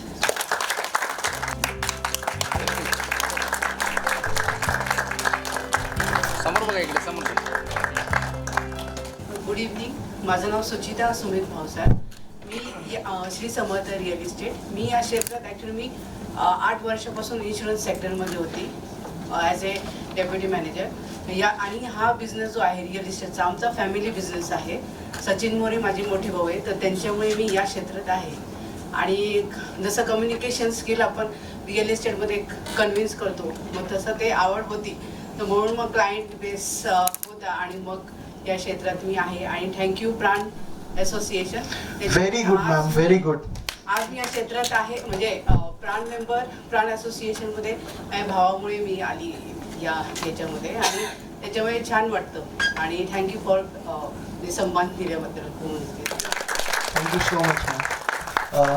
आता नेक्स्ट आपला lucky draw winner ma'am Vaishali Shah ma'am आणि मी त्याच्यासोबत बोलवेल निलेश सरांना प्लीज.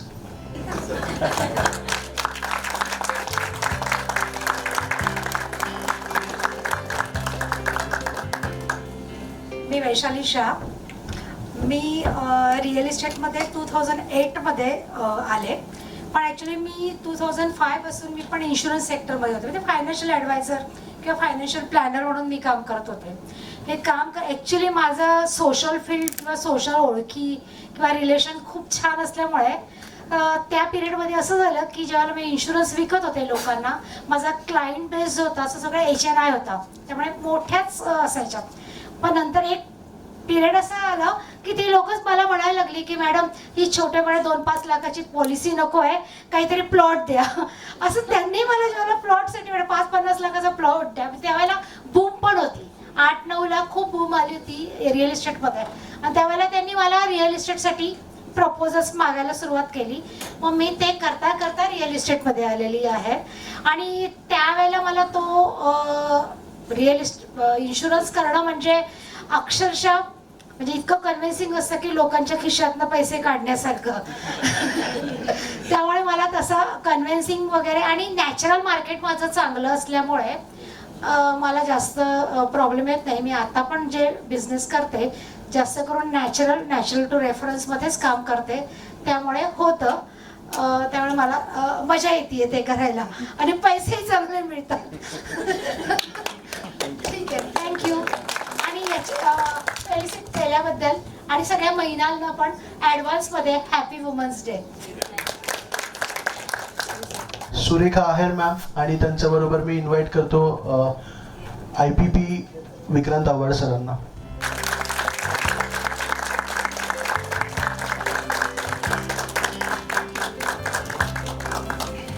माझ्या सर्व सखींना ॲडव्हान्समध्ये शुभेच्छा आणि प्राण असोसिएटचे खूप खूप धन्यवाद. जो आता आम्हाला हा प्लॅटफॉर्म त्यांनी दिला आहे. आम्ही तर 12-15 वर्षापासून या क्षेत्रात काम करतो पण आमचा कॉन्फिडन्स हा प्राणमुळे आणखीन वाढलाय, खूप वाढलाय. आणि आम्हाला असं कधीही वाटत नाही की आज बिझनेस मीटिंग आहे आपण एकटं कसं. बऱ्याचदा आम्ही पुन्हा मॅम कधी एकटे असता कधी मी एकटे असते पण त्यावेळेस आम्हाला कधी असं वाटत नाही की आपण एकट्या कसं काय जायचं. लेडीज बाकी तर नाही आहे पण तो आम्हाला एक रिस्पेक्ट असतो तिथे. आणि बिझनेसमध्ये खूप काही शिकायला मिळालं. आणि विशेष म्हणजे मला आजपर्यंत बरेच पुरस्कार मिळाले, राष्ट्रीय स्तरावरचे पण पुरस्कार मिळाले पण हा पुरस्कार माझ्यासाठी सर्वात एकदम स्पेशल पुरस्कार आहे, कारण हा माझा माहेरचा पुरस्कार क्या बात आहे मॅम, क्या बात. श्रीरंग बदाने सरांना आणि मी त्याच्याबरोबर इन्व्हाइट करतो माया ठक्कर मॅमना.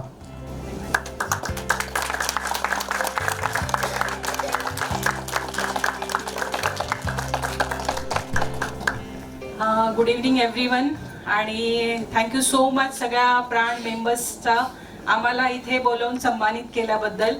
मी सगळ्या वुमनतर्फे सगळ्यांचं थँक्स म्हणते आणि एवढा आम्हाला सन्मान दिला. कसं होतं का ही जी फील्ड आहे ही मेल डॉमिनेटिंग फील्ड आहे, याच्यामध्ये वुमन्स फार कमी आहे. तर माझी अशी इच्छा ही पुढची लाईन जी भरली आहे ना तर ही पूर्ण तिथपर्यंत ही वुमन्सची लाईन भरली पाहिजे ही माझी इच्छा आहे. हे सगळे प्राणचे मेंबर सगळे आले पाहिजे. अँड थँक्यू सो मच प्राण आमच्यामध्ये प्राण भरल्याबद्दल आणि आम्हाला विंग दिल्याबद्दल. Thank you so much ma'am for such a beautiful inspiration. Thanks a lot. मी पण एक इन्सिडेंट शेअर करतो.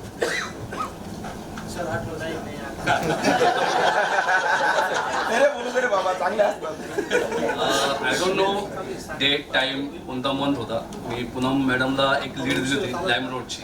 त्या एरियात मी काम नाही करत. मॅडम सांगितलं एक आमचे क्लायंट आहे. 1 सप्टेंबर ओके. तर मी त्यांना एक लीड दिली होती. यांचा फ्लॅट विकायचा आहे क्लायंटचा आणि आय थिंक सो लास्ट मंथला मॅडमचा मला फोन आला म्हणे की तुमच्या क्लायंटचा फ्लॅट आपण विकला, टोकन झाले. म्हणलं कोणता क्लायंट? मी कन्फ्यूज झालो कोणता क्लायंट. तर मॅडम म्हणे की असं तुम्ही दिलं लीड मला.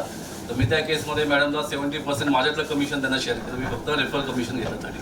क्या बात, very good.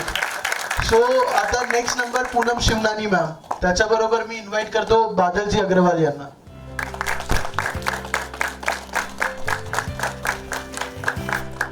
Good evening to all. मेरा नाम पूनम शिवनानी है. ये मेरा फर्स्ट टाइम है जो मैं प्लेटफॉर्म पे खड़ी हूँ. मुझसे बहुत सारी गलतियाँ होती रहती है एंड प्राण जो कोर कमेटी है उसको अनदेखा करती रहती है एंड मुझे मोटिवेट करती रहती है. मेरी जर्नी रियल एस्टेट में कभी भी नहीं थी वैसे देखा जाए तो, लेकिन मेरी एनर्जी एंड मेरा पैशन मुझे बोलता था कि I want to enter into real estate. But without roadmap, I was just hindering here and there, running here and there. But when in 2025, I got this roadmap through Pran. और जब मुझे प्राण में entry milli end इनके business meetings मुझे इतने helpful लगे कि नेटवर्किंग कैसे की जाए, कैसे अपने शेयरिंग लीड्स की जाए, वो इतने हेल्पफुल थे कि जो भी आज मुझे इट्स अ बेबी स्टेप, जो भी मुझे आज अचीवमेंट है it is only because of Pran. Happy women's day in advance to all women realtors, but also heartfelt appreciation to men who always support us, empower us. Thank you so much. Thank you so much, ma'am. Thanks a lot. Next, I would like to invite Rajendra Kotkar sir with Bhagyashri Kurpe ma'am.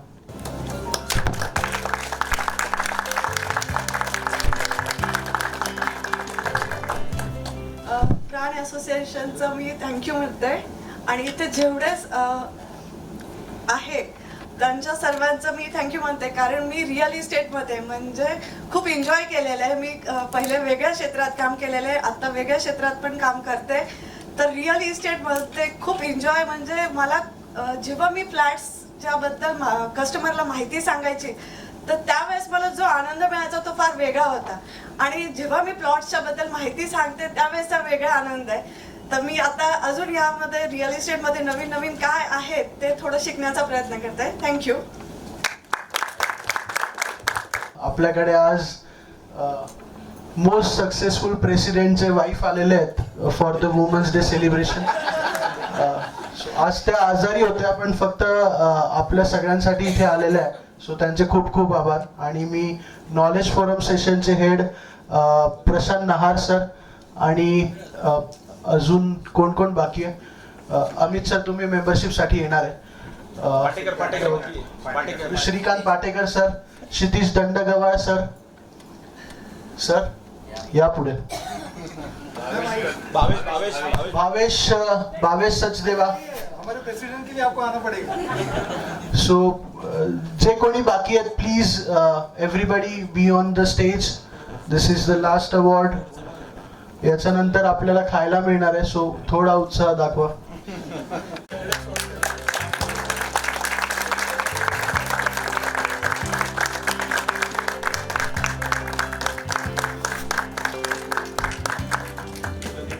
पुढचं knowledge forum session खूप exciting आहे. गुरुदक्षिणा हॉलमध्ये मी विनंती करतो प्रशांत नहार सरांना की त्यांनी येऊन पुढच्या नॉलेज फोरम सेशनची अनाउन्समेंट करावी. Thank you. So, good evening all. I hope you have enjoyed this session today. It gives me immense pleasure to make a very special announcement for our next PRAN event. On 30th April, we are hosting a very special PRAN knowledge session with presence of highly respected Swami Gyanvatsal Swami sir. His wisdom, powerful thought, and practical guidance on life, leadership, values have inspired thousands of people across the country. This unique opportunity has been made possible through the sincere efforts of our fellow PRAN member, Mr. Amit Ji Patel. And we are truly appreciate his initiative, bringing such an inspiring personality to our platform. This session will not just be a talk, but a powerful experience filled with learning, inspiration, and practical insights. So I request all PRAN members to block your calendar for 30th April and make sure your attendance this special knowledge session. Let us come together, learn together, and make this event a great grand success. Welcome all. Thank you. Amit Wagh sir यांना मी विनंती करतो की त्यांनी मेंबरशिपसाठी announcement करावी. Good evening all. मी Amit Wagh, joint treasurer आणि थोडं मेंबरशिप कमिटीचंही काम करतो. असे आपले रवी सूर्यवंशी आहेत पण ते आज उपस्थित नाही आहेत. तर आता आपण लवकरच 1 एप्रिलपासून रिन्युअल फी चालू करतोय. जे आपले प्राण असोसिएशनचे मेंबर आहेत एक्झिस्टिंग, तर त्यांच्यासाठी आपण आता रिन्युअल ड्राईव्ह चालू करणार आहे 1 एप्रिलपासूनच. आणि रिन्युअल फी आहे 4000 रुपीज. आणि नवीन मेंबरशिप तुमच्याच ओळखीतले कोणी मित्रपरिवार असेल तर त्यांना एक रेफरन्स गरजेचा आहे आणि त्यांची फी असेल 5000 रुपये. आपली जी 4000 रुपये रिन्युअल फी आहे ती 30 तारखेपर्यंत 4000 व्हॅलिड आहे. जर कोणी 30 तारखेनंतर पैसे भरले, ज्यांनी 1 मे तारीख जर त्यांनी उजाडली, तर त्यांना 5000 रुपये ॲज अ नवीन मेंबर म्हणूनच ट्रीट होण्यात येईल. त्याच्यात कोणत्याही प्रकारची सूट नाही. तर आणि वुमन्सला पण सेम आहे 4000 रुपये रिन्युअल. आणि त्यांनी त्या वेळेत नाही भरले तर त्यांनाही 5000 आहे. आपण जे बिल्डरशिप ड्राईव्ह घेतो किंवा बिल्डर्स आपण मेंबर करतोय तर त्यांना आपण 10000 रुपये फी देतोय. आणि नवीन मेंबरशिपला आपण आता नवीन गुगल फॉर्म पण रेडी करतोय. आणि आपल्या जुन्या मेंबरला पण आपण तो गुगल फॉर्म शेअर करणार आहे, तो त्यांना परत भरून द्यावा लागणार आहे. आणि ह्या मेंबरशिप मध्ये खूप सारे नवीन नवीन मला आव्हानं येतात. मी त्यांच्याशी फोनवर बोलतो तर ग्रीव्हन्सबद्दल पण थोडंसं 2 मिनटं बोलतो. खूप सारे लोक म्हणतात की प्राणमध्ये नक्कीच म्हणजे काही जुने मेंबर आहेत त्यांना नक्कीच चांगलेच मेंबर आहेत का. मी त्यांना एकच उत्तर देतो की आमच्या सर्व प्राणमध्ये चांगलेच मेंबर आहेत. पण एखाद्याच्या वागणुकीमध्ये जर त्यांनी स्वतःच बदल घडवला म्हणजे त्यांनी चुकीचं काही काम केलं तर त्याला प्राण असोसिएशन जबाबदार नाही, कारण तो त्याच्या सेल्फ यांनी त्यांनी काहीतरी चुकीचं काम केलेलं असेल. तर आता आपण नक्कीच चांगलेच मेंबर भरलेले आहेत आणि चांगलेच मेंबर यापुढे घेणार आहोत. तर एक रेफरन्स तुमचे चांगले मित्र कोणी असतील तर त्यांना आपल्या प्राणमध्ये जॉईन करा. आणि असेच नवीन नवीन उपक्रम आपण घेऊन येत आहोत आणि अजूनही चांगल्या पद्धतीने आपण नॉलेज देणार आहोत. आणि मी माझे 2 शब्द संबोधतो. धन्यवाद. थँक्यू. आता मी प्राणचे सेक्रेटरी नितीन कोतकर सर यांना विनंती करतो की त्यांनी वोट ऑफ थँक्स द्यावे. परत सगळ्यांना नमस्कार. सेक्रेटरी म्हटलं की वोट ऑफ थँक्स माझ्याकडे येतं. तर आपण दरवेळेस नेहमी एक उपक्रम अजून घेण्याचा प्रयत्न करतो जे आहे नॉलेज फोरम. बिझनेस मीट्स तर होतच असतात. तर ह्यावेळेसचं नॉलेज फोरम पण आपण एक ॲडव्होकेट आपले मनीष सर यांचं ठेवलं होतं. त्यांनी खूप सारे आपल्याला जे पॉईंट्स दिले त्याच्यातून आपल्याला प्रत्येकाला काही ना काही ज्ञान मिळालेलं आहे. मला तर एकदम आश्चर्य वाटलं की पेपर नोटीसचं जे त्यांनी उदाहरण दिलं, इट वॉज हायलाईट की खरंच एक कोणी काय करू शकतं काही नाही. तर thank you sir on behalf of entire प्राण टीम आणि members. You gave us your valuable inputs and insights and काही ना काही तर नॉलेज ज्याच्यातून आज मिळालेलं आहे प्रत्येक आमच्या मेंबरला. आणि you will guide us in future also. Thank you. आज आपले इथे खास जो एक दुसरा फोरम आहे जो एक वुमन्स रिअल्टर्सचा फेलिसिटेशनचा. तर आणि त्यांना तर ती एक आई आहे, ती एक बहीण आहे, ती एक मावशी आहे, काकू आहे, पण आता ती एक प्रोफेशनल आहे. आजकाल बघायला गेलं तर प्रत्येक मुलीला एक पॅकेज आहे. काहीतरी ती कमवते, तिचं स्वतःचं IT रिटर्न्स भरते. तर आपल्या रिअल इस्टेटमध्ये पण ती चांगल्या डील क्रॅक करते. मी आज बघितलं तर रिअल इस्टेट क्षेत्रामध्ये आज आपल्याकडे साईटचं काही व्हिडिओ बनवतोय तर ती इन्फ्लुएन्सर वुमन आहे, रील्स बनवतायत तर त्या वुमन आहे, सगळे ॲड करतायत तर ते आहे, डिजिटल मार्केटिंग करतायत तर त्या वुमन आहे. तो वुमन रिअल्टर जर का ती काम नसेल करत पण ती रिअल इस्टेटच्या रिलेटेड बिझनेसमध्ये कुठे ना कुठे काही ना काही काम करते आहे. तर once again I thank you and appreciate our women realtors of प्राण की त्या खूप चांगलं काम करता आहेत आणि असंच त्यांनी सगळ्या मेंबर्स बरोबर काम करावं, एक डील क्रॅक करावी. 12 महिन्यातून आम्हाला तुमच्या सक्सेस स्टोरीज ऐकण्यात खूप इंटरेस्ट आहे.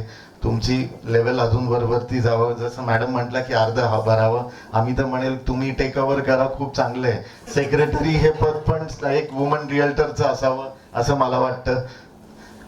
So once again thank you. मी यश, आज आपलं ज्यांनी सगळं काही इथे MOC अँकरिंग सांभाळले, वन्स अगेन थँक्यू यश.